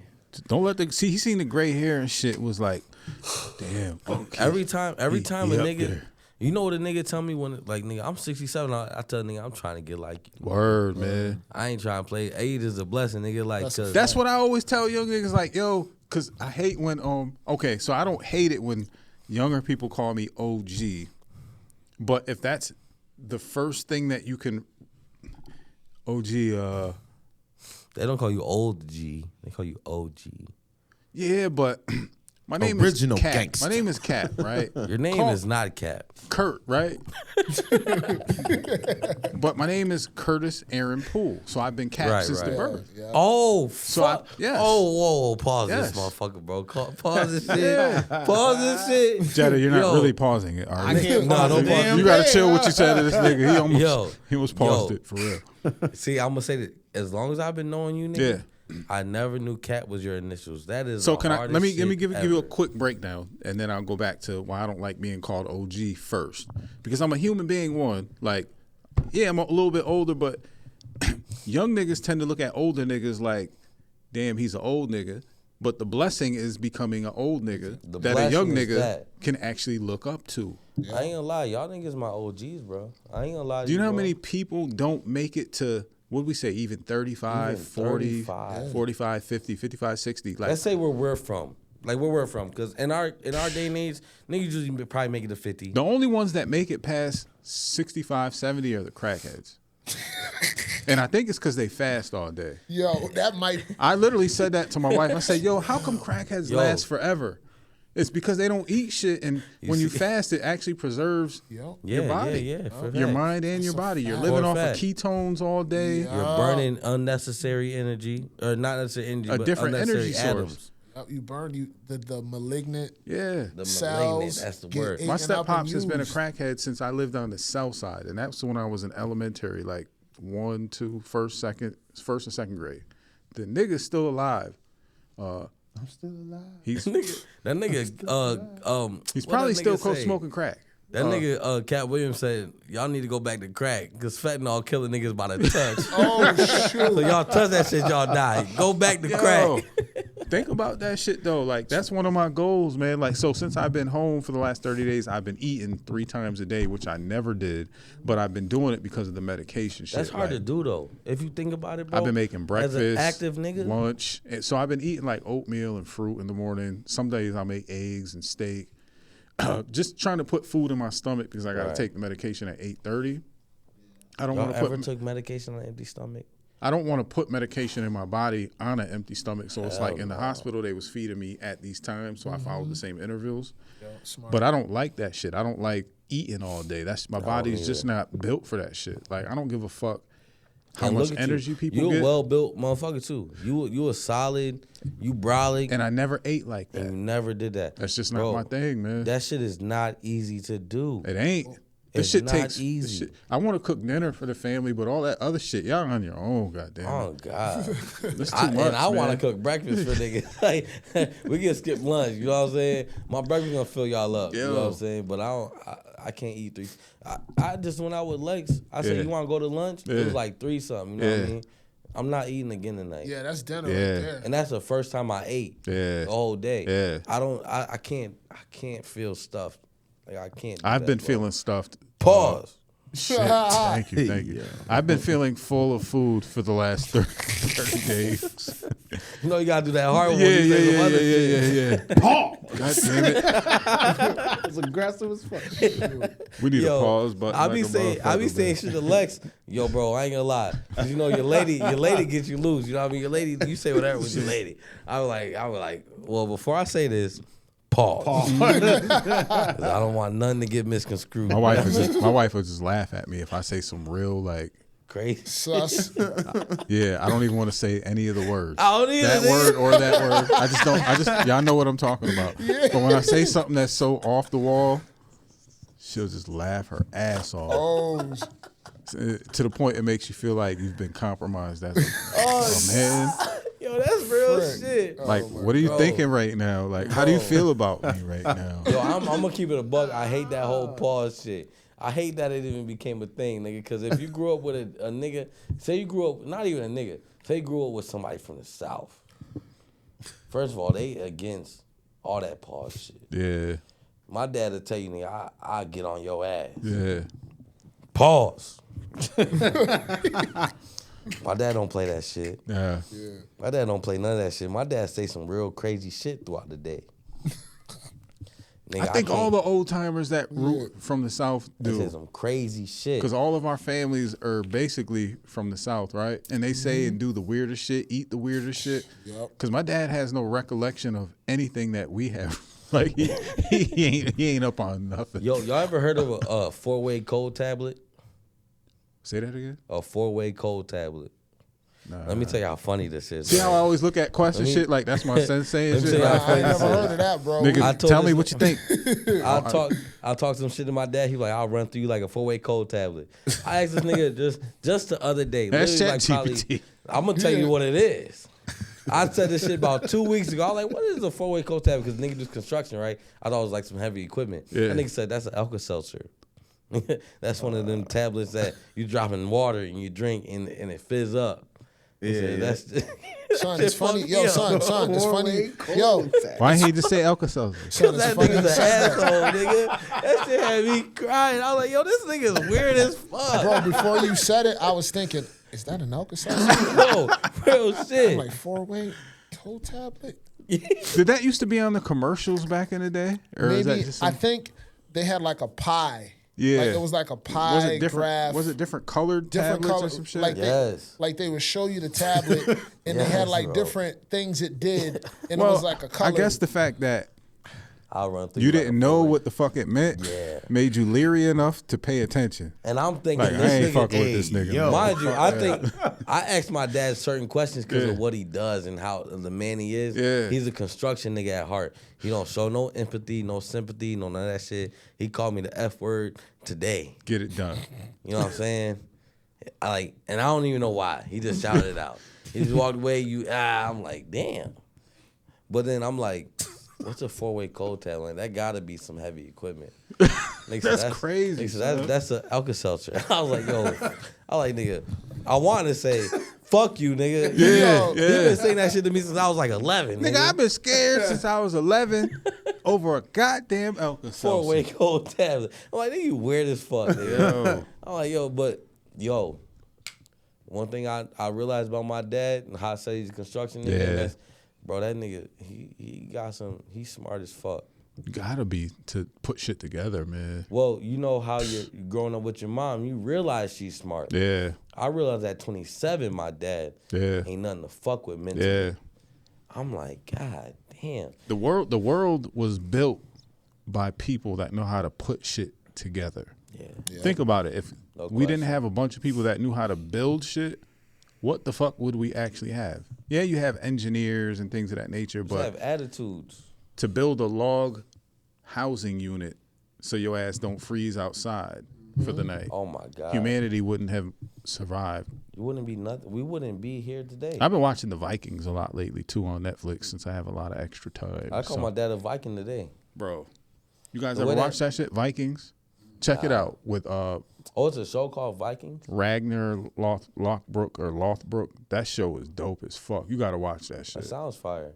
We binge watched that shit it's 6 seasons too, and we watched that shit in like 3 weeks. You know what I realized? I'll never know as much as my dad knows. You might though.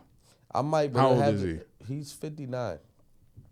But it'll have to be off my own merit. Nah, Well, you you- will. you know what it is? Because I know now more than my dad. Yeah, and but what it is probably gonna be a lot of different stuff because Different, yeah. the Well, I age know that more- they grew up in. I'm more emotionally intelligent than my dad. Yeah. Like I know more than my dad when it comes to Let me ask you a being- question: how much does your dad know about AI? Right. Nothing. So my point is, he grew up in a different era where he had to learn what he had to learn in his era. Right. But by the time you're 59, you started with things like AI and Right. whatever you're starting with. Yeah, that's fact. And the shit you're gonna know when you're 59 is gonna seem like fucking witchcraft to him, But like my dad could build you a house by himself. and you'll be able to build one with a 3D printer and AI. You see what I'm saying? Right, but you got to compare the knowledge, right? You know what I mean? Like my dad, like bro. I'm it not kinda- taking from his knowledge because I respect it. I don't know it, but what I'm saying is the natural evolution of human beings. Right. Is that the people that adapt and adjust are the ones that push forward. Oh, for a so fact. since you know how to use AI, you can probably write a prompt tonight, and if you had a huge 3D printer that you could pay for, you could tell that 3D printer to build what you put in that prompt. But your dad, knowing everything he knows, would never be able to grasp that. And that's the future we're living in and we're pushing towards because that's where Right. you're at. But if you weren't from that, you wouldn't even have the concept of trying to grasp that. You know the problem with me is that I heard this quote. Yeah. History repeats.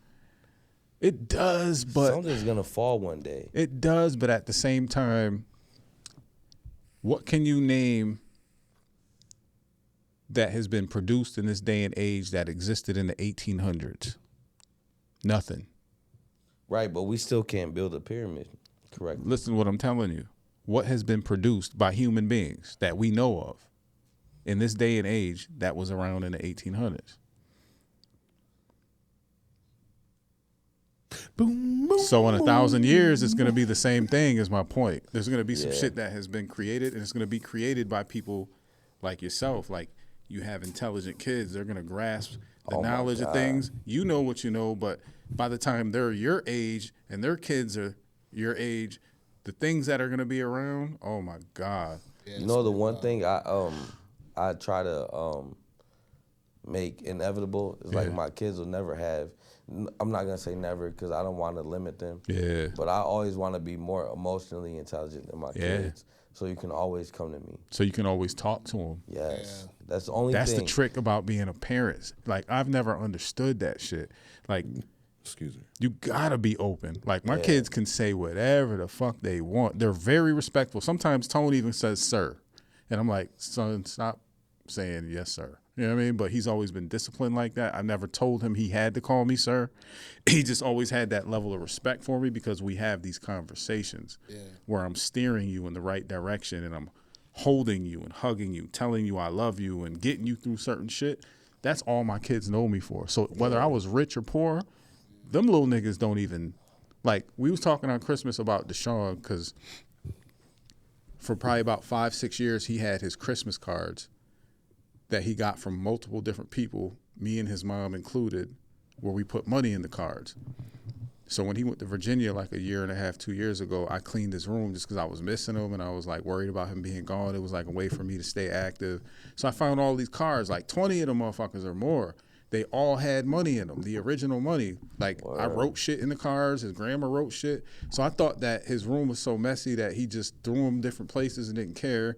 So I stacked the money up, wrote down how much it was, put the cards in one section, the money here. But no, he said that on Christmas. He said, nah, Dad, like, I just left them in the cards because I appreciate what everybody's always giving me, and I like to look at the cards. Oh, that's dope. I said, I'm sorry. I said, I'm sorry for taking the money out of them. I didn't throw them away, though, but the whole point was, he had a system in place. Yeah, he had that his own system because his room was messy, though. I was like, God damn, nigga, clean this shit up. Yo, that's one of the hardest things. But being able to talk to your kids is where it starts having that sentimental value. You know what I mean? Like, you don't have to be rich. You don't have to be the biggest, the strongest. Right. Like, I told my daughter I wasn't going to take the medication anymore. She was like, you better not. You know what I mean? Like, so your kids will learn to value based on the communication and love you show them and have them. You know what I mean? Absolutely. I really can't wait to share my side of my mind with my children, my boys. Because honestly, I'm like, your mother's smart. Yeah. Very, very intelligent. But she don't have the same obstacles a man has to jump over and walk through. You know what I mean? It's like when they come to me about, yo, this girl doing this and that, I'm gonna give you the harsh truth that might fuck you up, but nigga, tomorrow gonna be a better day. Yeah. Or like yo, I really can't wait till they like 13, 14, 15. I'll be like, yo. Gotta be there for it too. Oh man, I can't wait for that, bro. That's fucked up because a lot of these kids out here have never had the experience of, and I'm speaking from personal experience, having their heart broken by a girlfriend in high school and then having a father to talk to about it. Right. They that just have to mother process. talk ain't the same. It ain't the same, bro. Nah, it Ain't gonna be the same. I can't wait for that. And I'm not saying I can't wait for my son's heart to be broke, But it's gonna I happen. can't wait to like. It's gonna happen. Nigga, this is like, damn. It's funny bro. you said that because my dad cherishes the moment when I had one in grade school. Yeah. And I talked to him about it, you know what I'm saying? Because we was raised on that 70s music, so we was grown as kids, so we was getting that real, you know what I'm saying? So I was already thinking like a grown-ass man when I was 8, 9, and had my heart broken, and my dad was, he would laugh about it and be like, I remember when you told me, Dad, my heart, it hurts. Yeah. She broke it. And he said, man, that's not gonna be the first time. Yo, that's some shit you need to fucking. Yeah. Yo, my nigga. He was, you know what I'm saying, that ain't gonna be the first time. I understand some, but and it ain't gonna be the last. And it was so serious to you, but to him, he knew what it was. It was like, you're going through those growing pains. And and I think he cherished being able to have that moment with me. Because it was shortly after he had got out, too. Yeah. You know what I'm saying? How long did your dad do? 7. Man. No, 7. Let me tell y'all a real story. I ain't came for that. Dad, you got money, nigga. I'm gonna send you an invoice for the. I'm gonna send you an invoice for the mic that I actually want, not the one you break. No, too. I found out not too long ago they came to pick him up when he was with me, when he was walking. Get the fuck out of here. They pulled up on him, pulled all types of guns on him and everything. He was like, "Yo, I got my son." Was it in me. the Rock or was it in the? Here, it was here. It was here. Yeah, it was here, and he was walking me. You know what I'm saying? He's like, crazy. "I'm gonna take my son home. Y'all ain't about to do shit," because he was a gangster. He was a gangster, so they had to respect it. That's another thing. Back in the day, when you was gangster, they actually respected it. Like, yeah, he was about that. We're gonna have to kill this man if we don't work with him. Yeah, he was on that type of time too, and he was diesel and was crazy. You know what I'm saying? But yeah, he told me, and they tried to take me when I had you. That's crazy. You know what I'm saying, yo, bro, I really can't wait to. I can't wait, bro. Like, I can't wait to just give them niggas my peace of mind. It's like, bro, and it's not like you never went through anything your father didn't go through. That's the weird part.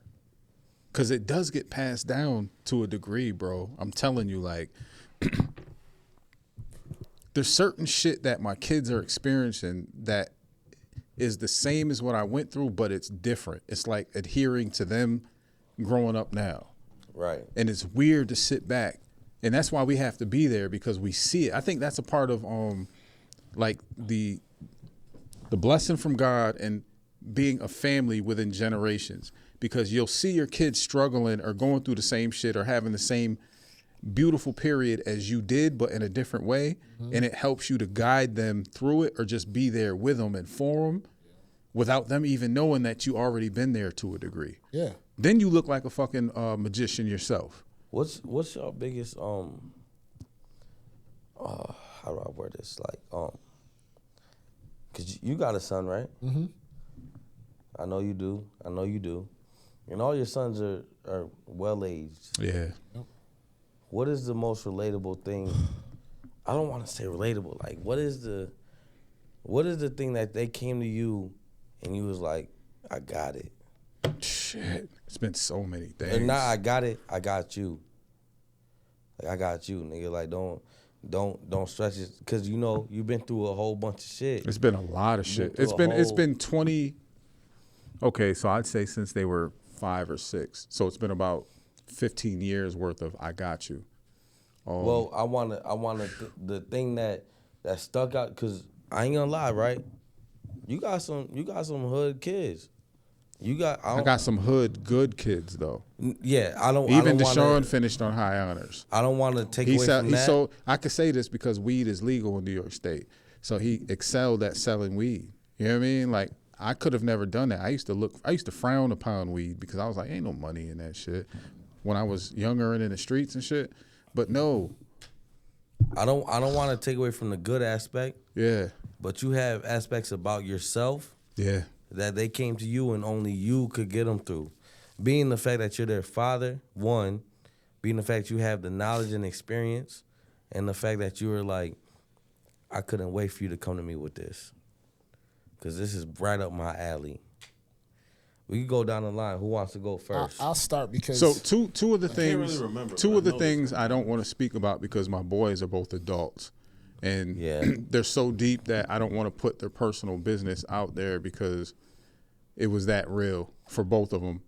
Do you think you tears, can explain it in a different way than like saying personal shit, or you think you just like that it has to be that?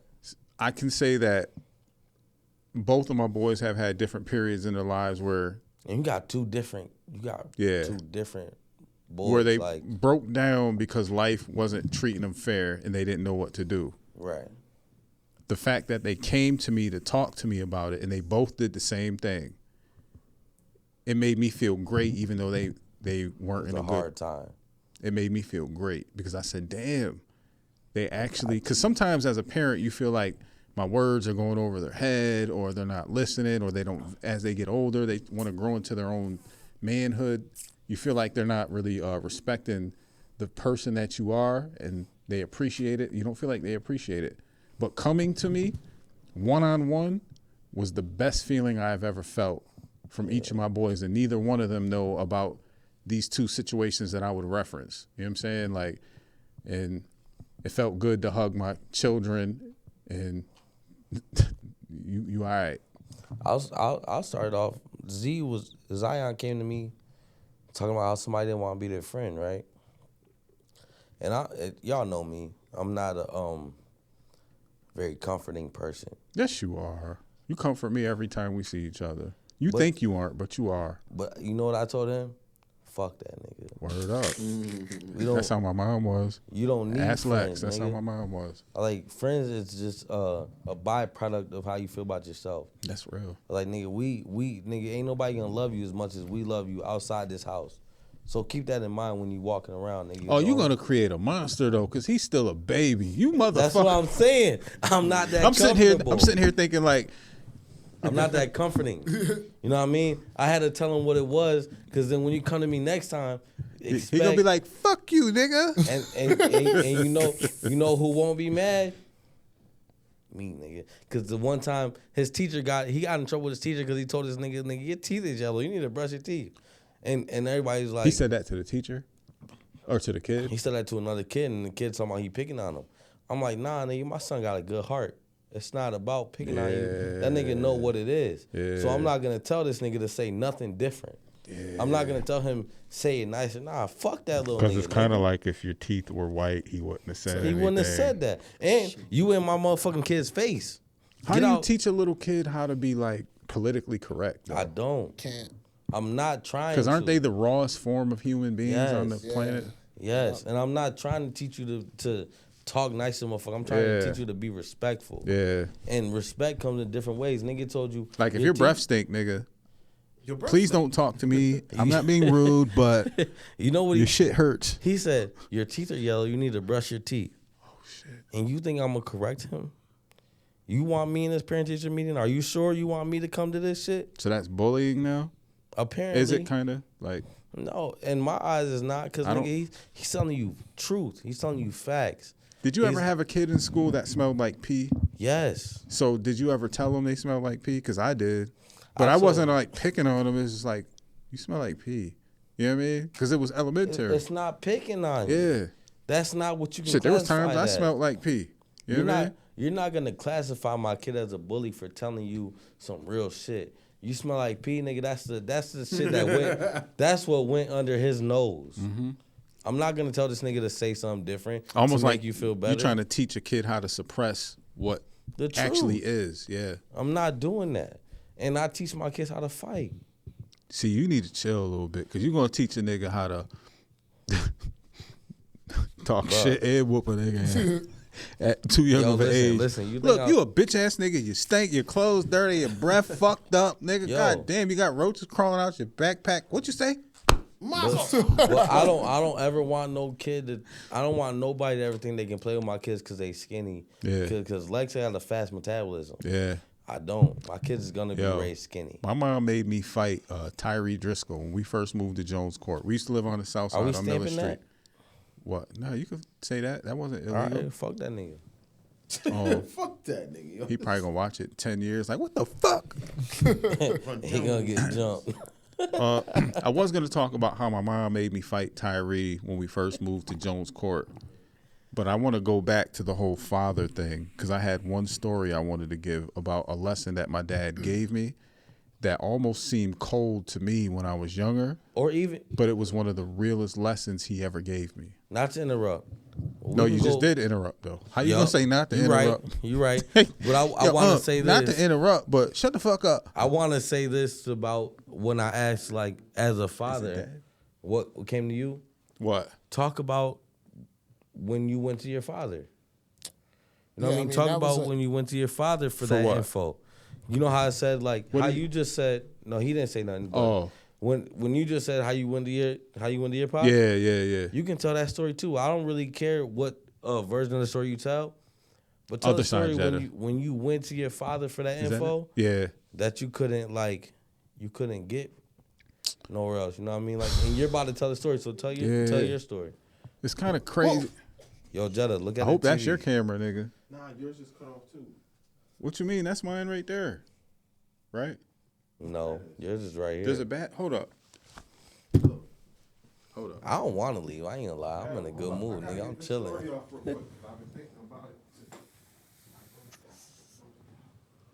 This nigga run like a Whoville nigga.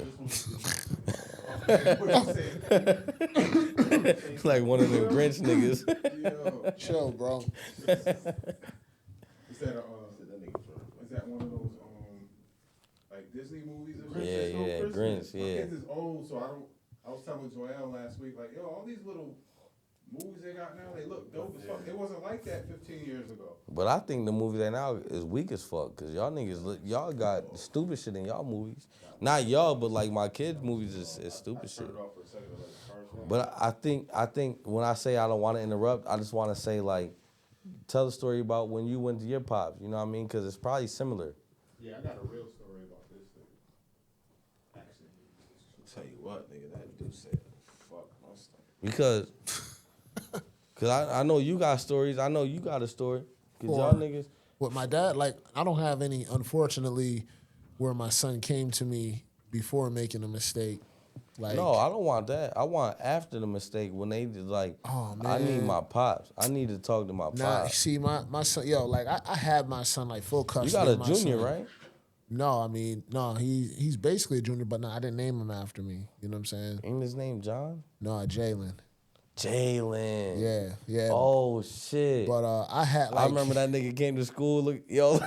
yeah, son, like, because because you know that was off of you got 3 strikes and then you out. Like, Oh God. like you know what I mean. You worried about your hair than getting a 75 and passing. Like he was just on some How you know real what I was rebellion. talking about, man? Because you knew exactly what I was. yeah, because it pissed me off that I had to do that to him because you're too old for me to. I'm not just gonna like beat you down because you ain't doing your work. But in the same token, you think there ain't no consequences because of the type of fight. You know I love you, and you know I've been you know talking you through things. Like I'm not just want to just you know put my hands on you and because I don't know how to parent you. No, all right, this is what you care about. Let me take that from you because you're acting like a clown. So I'm gonna make you look like a clown. You know what I'm saying? From you had to cut his hair? Yeah, like George Jefferson. I did that before. Yeah, like when I tell you, nigga, he learned that lesson. I did a fucked up mohawk though. Because I'm gonna tell you right now, he got his hairstyle back, but he ain't do what he was doing. Oh, that's fire. That's fire. I'm gonna tell you right now, and I know that firsthand. That's fire. You know what I mean? I couldn't really gauge it because I'm like, yo, I'll do it again. So obviously he did. But there's been so many things. Yo, that nigga, bro, I ain't gonna lie. He learned that lesson. And you know what's crazy? Because I didn't know you when I known him. Mm-hmm. So when I seen him, he couldn't live through them jokes. You know what I mean? Like, that's the thing you're gonna run into with your group, with your peoples. You know what I mean? Niggas gonna talk about you, bro. If anybody got the right to, it's your peoples. Right. Yeah. Because I love you and I don't give a fuck about how you feel about what I say. Nigga, you know I'm gonna have your back. You know what I mean? It's just, nigga, you gotta go through this, nigga. But that's the tough part of my relationship with my son because I had him, you know, like by myself since he was like 4.5, 5. I remember you was young, bro. Yeah, you know what I'm we saying? Was in high school. Yeah. But he my age, ain't he? Yeah. How old is he? 27. Yeah. 26. Quest was in high school when he had his baby. Yeah, that nigga remember that. Whatever you did, I know what you did. Yo, I really worked hard at that though, as being a father, because I knew I took the good things from my mom because she was like a dad. She really didn't have no soft, you know what I'm saying? She had to be hard. And that's harder than my mom was soft every once in a while. Like I think when I was young, she was, you know, soft, but still she was hard. My mom used to keep mad rings on her fingers too, so when she punched you, like, you felt more than knuckle. Like double rings on every finger. I think it was by design because she was a little lady. You know what I mean? But if she caught your ass. So do you want to start when Jalen came to you or when you went to your pops? Unfortunately, I don't have any of those when my son came to me. Because unfortunately, fortunately. Nah, it's unfortunate because everything has been damage control after the fact of the decisions that were made. And there's been too many of them where it's like, now, son, if you could go back and listen and do what I was telling you. Well, I think parenting turns into that, though, because when they're young, when they're little, you're more in control of their day to day. Yeah. But as they grow and gain more independence, it's more of they're going to do what they're going to do naturally, and then you're either there or you're not there when something happens. My interest outweighed my parenting for sure. Yeah. So like I got into a lot of bullshit just because I was interested in it, but I wasn't raised like that. Yeah. You know, so let's go ahead. But I mean, as far as with my dad, I went to him a lot when it came to, I think, relationships with women. You know what I'm saying? How to navigate certain things, you know, because being a young man and being with a woman that, you know, I'm still learning how to be a man, number one, and be a father, but then I'm also learning how to navigate being a father to a child that isn't mine biologically and having to deal with all the intricacies of that dynamic of that relationship with a woman who feels entitled or who is ungrateful, it's just so many different variables. So I went to him a lot because he had a lot of dealings with women in his lifetime. You know what I'm saying? So it was always good to go to him with that. You know what I mean? I don't think there was ever any point like that with my daughter, though. I'm thinking, like, I don't think there was ever a point where she felt like, I mean, we had talks about life, about school, about sports. I remember when she tried to play basketball just to please me, you know what I mean? And then she finally quit during tryouts. She was like, I don't want to. I said, Princess, you don't have to do this. Like, I have to. You know, but is that a vent? Sound like something just turned on. Yeah. Yeah. I don't recall. I was sitting there thinking about with her. Was there any point in time where she felt like she was lost or just needed that help? And it could have been because her mother was really good at being a good mom. You know what I mean? Because I think her and her mom are like damn near best friends, if not best friends. Yeah. And that kind of comes with having a daughter and a mother. The daughter and her mother knows that I'm going to protect her no matter what. Have you taught her any game about niggas? Like, you know what I mean? Like, because you know. I'm going to be real with you. I haven't had to because she's had the greatest example set forth. Her grandparents and her parents, she has never seen promiscuity. She's never seen anything outside of relationships. Right. My boys are the same. They're not the type to sit there and chase females. They're not like Tone. He's a little younger, but he still doesn't chase girls like that. You know what I mean? Like they're not running around trying to fuck everything moving. Basically, you know, respect yourself. They're trying to establish themselves. They're trying to, you know, build in relationships, and that's what they do now. Let me cut to this story real quick. It's probably just louder because of the microphones. Because when I took the headphones off, I didn't hear the vent like that. It probably just cut on. So when I want to speak on my pops, right? One of the illest lessons he ever gave me, and it felt cold at that point in time, is when me, T. Brown, Lawrence, and maybe Delvin were riding over the Main Street Bridge. We were on bikes. We were teenagers. It was summertime. As we're riding over the bridge, there's this white dude walking towards us. He had his shirt off. He was mad brolic. He was short, bald head, mad brolic. But he was just, you know, walking towards us. And as we pass him, he was like, yo, he said some weird shit to us. He was like, yo, he said something. So we all stopped on our bikes. And he was like, oh, no, I thought you was somebody else. Head north, head north. So we're all sitting there looking at each other on our bikes. We're kids. He's an adult, obviously. And as he after he says head north, he turned around and just started walking towards like where South. Yeah, south. So that's when those bars were down there. Good Times and there was another one. Yeah, I know what you're talking about. All right, so Left that bathroom unlocked. Nah, it's loud. key. It's right. It's right over here. Key over there? Yeah, it's over there. I don't want to miss So- it. Go ahead. As he's walking, we're all talking, and I'm like, I can't let that shit go. I'm like, nah, this nigga was mad disrespectful, man. I'm about to go fuck him up. And when we were riding on our bikes, I used to always have this little knife that was about as big as my finger, right? And I used to keep it stuck in my handle on my bike. Yeah, the little foamy joint. Yeah, so I was like, I'm about to go cut this nigga. It was small, though. It was small. Like, it probably wouldn't have been too effective, right? But I was a kid. We were teenagers at this point.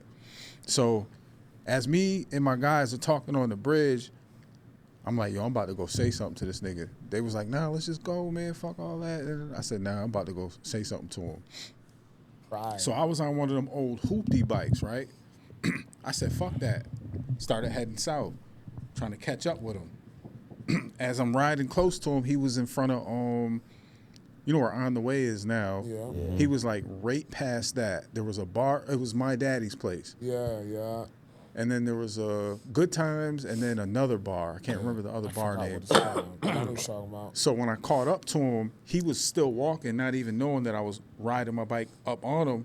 But as I pressed on the brakes, as I got close, the brakes squealed a little bit because it was one of them old hoopty bikes that I was riding. Yeah. So as soon as he heard the brakes, he stopped, turned around, and I'm still sitting on the seat. It was one of them big, wide-ass seats where you mad comfortable on. I was like, yo, what was that bullshit you said up there? He's like, yo, I told you head north. I said, man, fuck that, man. So he was so slick that he realized why I was coming back. It was for a confrontation. So he's talking to me, saying little shit, inching closer. I'm still sitting, closing the gap. I'm still sitting on the seat. He gets real close to me and swings at me. So when he swung at me, he grazed my face from here to here. I thought it was a punch. So I hop off the bike and I put my hands up, right? When I hop off the bike, them niggas was still on the bridge. They see me squaring up with them, so they rolled their bikes down there real quick. It was Lawrence that said it. When they got down there, he was like, yo, my nigga, your face bleeding, your face. And he said, your face is leaking. He cut me. I thought the nigga punched me. I didn't feel it. It felt like a a swipe. Wow. So I put my hand on my face, had mad blood on my hand. I said, fuck that. And I started chasing him with that little knife, so he started running. Little brolic motherfucker running. He didn't run. He ran into, not Good Times, the one that was next to Good Times, where the white folks used to be, where they didn't really fuck with niggas. What was it? I can't remember the name of it. They fixed it up and made it with food. Yeah. So we ran in there. We chased him in there, and we was too young to be in a bar. So when he ran in there, we were right behind him. People was looking at us and Like shit. a safe haven. But he ran out the back. So we chased him all the way through the back. The nigga was gone. And I was leaking so much I had to stop.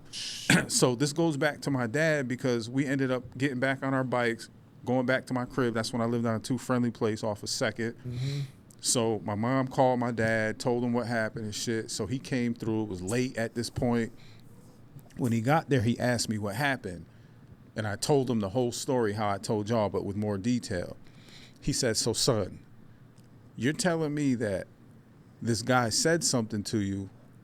He walks all the way to the south side. You're on the bridge and you decided to follow him. Right. I was like, yeah.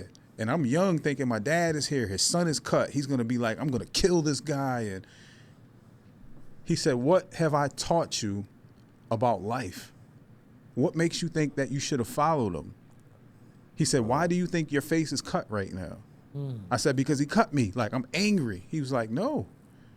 Because your pride told you to go follow this man that obviously had something going on that had nothing to do with you guys. He said he thought you was somebody else. He said, when he said head north, guess what? You should have headed north because you didn't have anything to do with this guy. But because you were so prideful, you chose to go follow this guy. And guess what? You got a cut on your face now. So literally, there's really no remnants of the cut because it was like a flap, a light flap. Yeah. But my mom kept me in the house for like probably 3 weeks with cocoa butter on. I didn't even have to get stitches on it because it was like a really short cut. Scratch. Yeah, but it was weird though. But that was one of the illest lessons I ever got from my dad because in my young mind I was thinking he's gonna go kill this guy. Right. But he was disappointed in me for going to follow this guy. Putting yourself in harm's way unnecessarily. Yeah. That was real. That's real. And I never seen that dude again either, man. I think I would recognize him if I seen him to this day, but I never seen him again, man. And I never heard what his name was. It's one of them things where you just gotta accept that shit and hold it, man. Mm-hmm. Yeah, man. That nigga. Oh, no. I did learn that he just got out of prison. I swear to God. I don't know where I got that from, but somebody told me. They didn't tell me who the dude was to the point that I remember his name, but somebody educated me on the fact that he just got out of prison and that he was somebody that was familiar to somebody that I knew.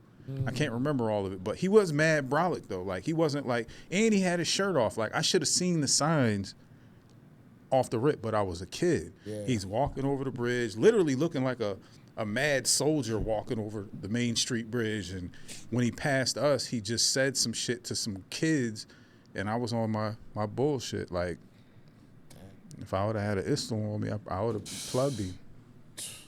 But I'm glad whole trajectory of life would have changed. Yeah. Over pride, ego, bullshit. Yeah. testosterone. Yeah. That nigga would not be a part of my history if I would have just kept it moving. Nobody would have cared about it. I wouldn't have thought about it. I probably wouldn't even remember the story if it wasn't for me getting the little cut. Damn, that's deep, bro. What you got, Jetty? You got any? Yeah, nigga. It's like, nah. I don't know. The only one big thing my dad told me was like to never get tattoos and shit if you're gonna be a criminal type shit. You ain't got any tats? Yeah, hell yeah. He's pissed off when I got tattoos.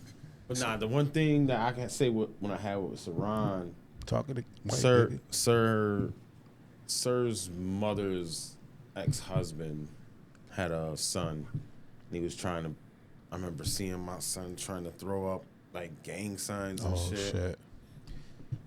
Took me about a week to cut that shit the fuck out. Influence. Yeah, just this little white boy, he got his mom, his dad is there. He's just trying to be a gangster and a poser. Like, you got your mom and you got your fucking dad here. We do everything for you. There's no reason for you to be in a fucking gang. And I just had to put in his head a couple times, and shit was right out the window. He ain't never do that shit again. Like, luckily you were there to nip that shit in the bud. Because if I wasn't and I was that absent father, he probably would be out here in these fucking streets and trying to fit in or smarts something. like that. Yeah, so I think that's what a lot of these youngsters are now. Like, they didn't have the guidance when they needed it. Mothers try to help, but sometimes you need a father to, like, go to war with that child, man. Y'all know the stories that I went through with one of mine. Yep. Like, we was going at it. There was a point in time where that shit had me stressed the fuck out. Like, when is this ever gonna get better? Thank God it did, man. But I had to be there, you know, like. We weren't left. And if I wasn't, oh God. Same thing with daughters. Like, if daughters don't see that good example from not just their mothers, because I think a mother's relationship can mislead a daughter. It's, in my opinion, it's more so about how a father treats women. Because if a man mistreats women, shit, boys and girls see it, and then they tend to get affected by it. You know what I mean? Can I tell you one thing about that statement you said? Yeah. I told Lex if we have a daughter, it's unlocked, bro. I told her I wouldn't. The only person that whoop my daughter is Lex. Yeah. I'm not whooping my daughter. Yeah, I've never. My boys used to say, "How come Juliet never gets a whooping?" I used to be like, "Cause she don't never do nothing to warrant a whooping. You niggas is parkouring on top of Elmira College and taking my money, and you know." If she did warrant a whooping, Lex is giving that. Yeah. Because I feel like in her mind, right? Because I gotta talk to my daughter. Because there's no reason in your mind you think a whooping from a man should be normal. Nope. I don't want to whoop you because if I put my hands on you, it's gonna be to a level that your mom can't even go to. Yeah. So I'm like, in the sense, I'm like, fuck that. So I told Lex, I'm like, she's talking about if you have a daughter, you're gonna be soft. You damn right. And I'm gonna make sure of it because I'm not putting my hands on my daughter. I will talk to my daughter in a way that'll make her cry. Yeah. That'll make her feel the way that she did wrong. You And know that's what I mean? communicating love to your daughter, because when she knows you love her, if you're disappointed in her, it's over. That shit hits hard with girls. Even if they don't express it immediately, it hits hard with them. Even if they don't feel it immediately. Thing is, they're more females are more apt to feel emotionally than guys, so they do feel it immediately. Right. But the way they respond is with anger before they respond with intelligence or intellect. Yeah, very emotional. They're very emotional, especially at a younger age, like when they go through that whole, like when they first start getting their period and their hormones are starting to change. The thing that happens with little girls is their bodies are going through so many different changes that they'll fuck around and become your enemy for a year or two just based off of them going through hormonal things. Right. They don't understand it. And as a father, like, I can't say me and my daughter were enemies, but we did have a rough ass period to the point I was like, what the fuck did I do that was different than being a good father? She was going through her own shit. I remember once I said something to her about her being on her period. I was like, are you on your monthly? And just trying to be a good father, but it made her so mad. Yeah. I was like, but I was trying to have open communication with her. I didn't want to violate. Yeah, but if her mom asked her something like that, it wouldn't have turned. Yeah. See, that's what I told Lex. I'm like, I'll never put my hands on my daughter, but I'll put my hands on my sons the first chance I get. You fuck up, you getting your ass whooped. Don't even think twice. Yo, I've been falling back from getting on my daughter a lot because I felt like I'd have lost her. When she was younger, she would always come to me with shit, and then as she got older and it's that teenage shit, bro. I'm telling you, so like, I just been falling back and letting her do her kind of and just finding out on her own. Come to me with that. Can I give you a little bit of advice?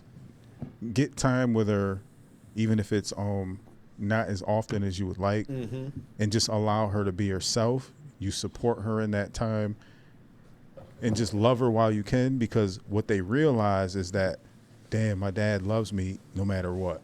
Because they're rebellious. They're more rebellious than boys, bro. That's a fact. They are. That's a the girls fact. Are so fucking rebellious, even if it's not to the point they're doing things that you want to ground them for. It's just things like talking back or having an attitude, or that's just how it is. And that's my big thing is like, yo, watch how you talking to me. Like, I'm not your friend. But you know the flip side of that? Men say 25,000 words a day. A woman says 57,000 words a day.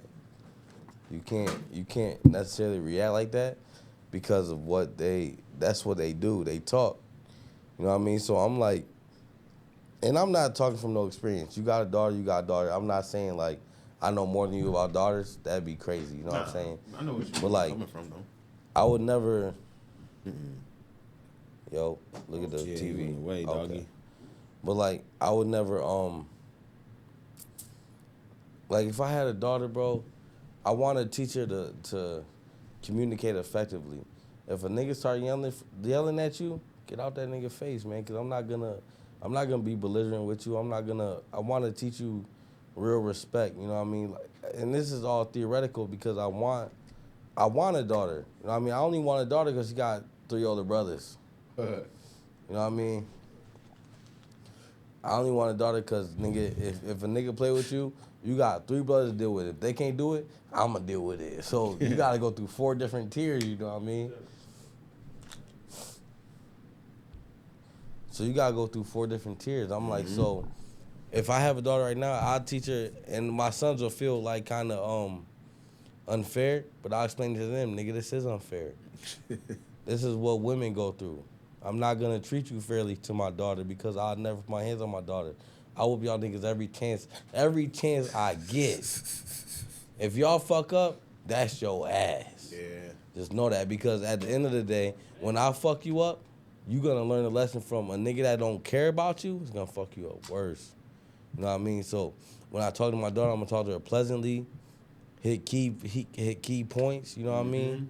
So when it comes down to you dealing with another nigga, you're going to tell that nigga, my dad don't even talk to me like that. My dad don't even, because yo, my mom tells my dad that. My dad don't ask me where the fuck I'm at. You know what I'm saying? You know what I mean? So you got to understand the fact that you are a woman, and I'm going to keep it a buck. Women hold the power in this earth. Like, separate from the president, nigga, the power that women have isn't negotiable. Isn't like something you can say, I want that power. Nigga, you don't want that power. And I damn, this kind of feel like I'm getting off topic, right? I'm not religious, right? But if I believe in a God, I believe in a God I believe a God is nature. So then I believe a God is woman, right? Because a man doesn't Nigga, if grow. you don't get your legs away from my space, Oh, man. this nigga over here sprawling out like that. He's chilling like a motherfucker, right? I'm chilling. You wasn't here. I'm trying to put my left leg out. This nigga Jordan in the way. My bad, nigga. So, I was sprawl. I think like a man isn't a grower, right? Like you plant the seed. What? A grower. A grower. Like a man plants seeds. Think about that, right? If a God is nature, then I'm kind of a grower though.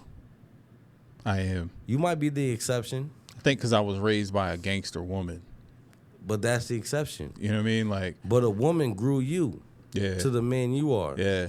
Which is not. And I'm not saying my dad wasn't around ever, but he wasn't somebody I seen maybe once a month, maybe once every 2 months. So who raised you? My mama. Exactly. And my oldest brother. A woman's a nurturer. A man's is nature. Yeah. So when I think of like, say there's a person that believes God is trees, God is soil, a woman's soil, a man is a seed. Well, since we talking about this God stuff, right? The woman is earth. Let's get into it because man is God, woman is earth. The black man. Nah, because somebody birthed God. Some people think that there is no God, right? But how can something come from nothing? Think about it. Let's just take a couple seconds to be logical. Like, how can anything in the galaxy, the universe, or wherever the fuck, outer space, how can anything have been created from nothing? You know what I reply? I don't talk to niggas like that. I don't talk to people like that. Because I feel like we all have to have a common ground. And I'm not saying everybody got to believe in God. I was just making sure your lens was focused up because I just changed it. But you got to believe in something. Yeah. You know what I mean? Because personally, me, I believe in everything. I don't have one structure that I live by, because every religion says do right. You know what I mean? I do right under the. Let me skip that. So let me ask you a question. So what if, and I said this previously, super theoretical, extreme example, but if somebody was born in a cave, right? And all they knew was that cave from 0 to You asked me that. 100 years. They're gonna look up to that. They're sky. going to look up to something because they know they came from something. But there are atheists out here. Yeah, there are. But I don't know who they talk to when they're on their deathbed. I'd like to see a study on that. You talk to somebody. They probably be like, God, please don't. So, in the sense of what I'm saying is You ain't like, believe in me your whole life, bitch. You about to go down. Bye. See you later. like nigga, I believe in everything. I feel like at the end of the day, you're gonna end up at a round table instead of that rectangular table that you talking to one-on-one with. You're gonna end up talking to. You should watch the Viking shit because I am. it's real interesting because they I wasn't really familiar about the whole pagan shit, and they believe in gods. So that's where the whole Thor Polygamous. Is that what that is? When you believe in multiple gods, polygamous. Oh, I thought that was like what's That's the another word thing when too you with like married to mad people? Polygamous. Okay. When you married to multiple women, Oh, that's what I thought that's it was. polygamous too. Oh, but they the same shit when it comes to the god shit. Yeah. So they believe in like Thor. So it's poly. I don't know what. Poly, yeah, Poly yeah, is yeah, the word. yeah, yeah, Poly yeah. is the word of multiple. So it's interesting to hear them in the show talk about how they really believe in these gods and how, like, when things in nature were occurring, like thunder and lightning, they thought it was Thor banging his hammer, and they all were super excited to die in battle because they would be accepted into Valhalla, Righteousness. what we would consider like heaven. But they would go to Valhalla, but they had to die in battle. You know the thing about Christianity? Oh yeah. It's the newest religion. Mm-hmm. It's the The newest youngest. shit. The youngest. What's shit. the oldest religion? Buddha, I think. I'm not gonna say for factual, but I think Buddhism trying to is think. the. Oh, this, I thought he went to sleep and shit. You fucked up his whole think, process. motherfucker. You fucked up his whole process. I think So you awake, nigga? I think Buddhism is the You longest. should Google it. Judaism. Google it. Yeah, Ask yeah. Siri or chat or What's the Quran? Is that That's Muslim. Islam? yeah, Muslim? yeah. Judaism, I Islam. think Buddhism is, but I'll check. Jed, I thought you went to sleep on No, this. nigga, tap. Thought you was like, I ain't listening to this shit though about. Nah, I was really trying to think. Me and my cousin, we really used to sit down and talk about this shit a lot. Shit, when you go to jail, they tell you you don't talk about religion, politics, and be careful talking with niggas about sports. Okay, Stay so away from all three it's of still them. it's still an Asian thing. It's called Hinduism. Hinduism? That's the Is oldest. that the oldest? That's the oldest. What about in Africa though? Because man originates from Africa. Do they Okay, have, so the oldest documented religions we know is Sumerian, Egyptian, and Mesopotamian. But Mesopotamian is like dinosaur age. But then it's kind of like documented. It means like proof, not necessarily proof, but like it's written down. But I'm gonna say this: Christianity is the youngest religion, and it's Christianity is made up of a bunch of Bibles smashed together and in Latin. let me So ask you a question. What up? What is Islam made of? I could ask Chat. You could ask Chat. Or Hinduism? This is my point. Hinduism is Asian religion. I think that's Nirvana and shit. As they're having Nirvana. I just got gas. That's all. That's something to talk about with Jetta. I didn't want to say it I because I don't didn't know want to shit, offend nigga. them. Don't ask me nothing. You not no. You didn't hear what he just said. Chill. Why you Oh, blowing it up? gas? When it comes to gas, you talking No, talk to I'm not. Jetta about I'm that? not talking about when it comes to gas. I'm talking about who has the gas. It's the nigga next to you. Nah, That's that's something not to what I tell said. I Jetta. said I need to put gas in my truck.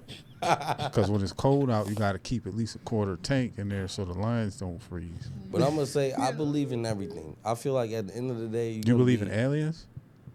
Yeah. What do you believe about aliens? You think they here? I believe we're not the only thing that's a living source. Earth isn't the only living source, and I feel like everything is conditioned. So we're living in the condition we live in. Some people live in the condition they live in. I think it's impossible to just have life here on Earth. If you think about it, right? Because think about it, these motherfuckers tell us what they want us to know. Like the That's people that it. explore other planets, They don't tell us nothing. they don't have to tell. They don't tell us. They ain't got to shit. tell us shit. Nah, we went out there, my nigga. Guess what? There was shit nothing. Bunch of It rocks. was bare. It was barren. But nah, I ain't gonna lie. I believe in everything because everything been around for millions of years. I'm not gonna tell a Muslim they shit incorrect. I'm not gonna tell a Buddhism, Hinduism they shit incorrect because you believe in that. Yeah. I personally feel like you're gonna be judged at a round table. Not Yeah, because it's like, radical how thing. can you expect somebody to be a Buddhist or follow Hinduism if they were born in that cave and that's Right. all they knew? And say they were never introduced to any other religion, does that mean that they go to hell Right. because they don't believe what you believe? I just can't believe that. I personally think if you are, I personally follow the this way is right under everything. You know what I mean? Because there's extremists and shit, niggas that strap bombs to themselves, Yeah. shit like that. But like, I believe in like, as long as I'm a righteous human, and I tell the truth, and I don't hide behind anything. I don't hide my hand and throw rocks. You know what I mean? Like, Because if right that's the is case, right. everybody in North Korea is going to hell because they don't have Exactly. access to anything Exactly. and they can't access anything. And they, Christianity isn't a thing over there. So when I talk when I talk about it, I feel like you're gonna get judged at a round table. well, anything, they can't be Muslim. What the fuck can they be? Hinduism. You should look that up. Buddhism. You should look up the religion in North Korea. I think it's Hinduism. Shit, I wonder if they even follow any religious beliefs. They might follow their dictator's religion belief. Kim Jong Mm. Un. Shit, let's get up out of here in a couple seconds, man. I got my We stomach pushing is 2.5 now, man. yeah, my stomach How long bubbling, is this man. gonna take to load up, and you still got all those things to cut out? Yeah, that ain't too much though. Just cause I ain't doing shit else. Oh,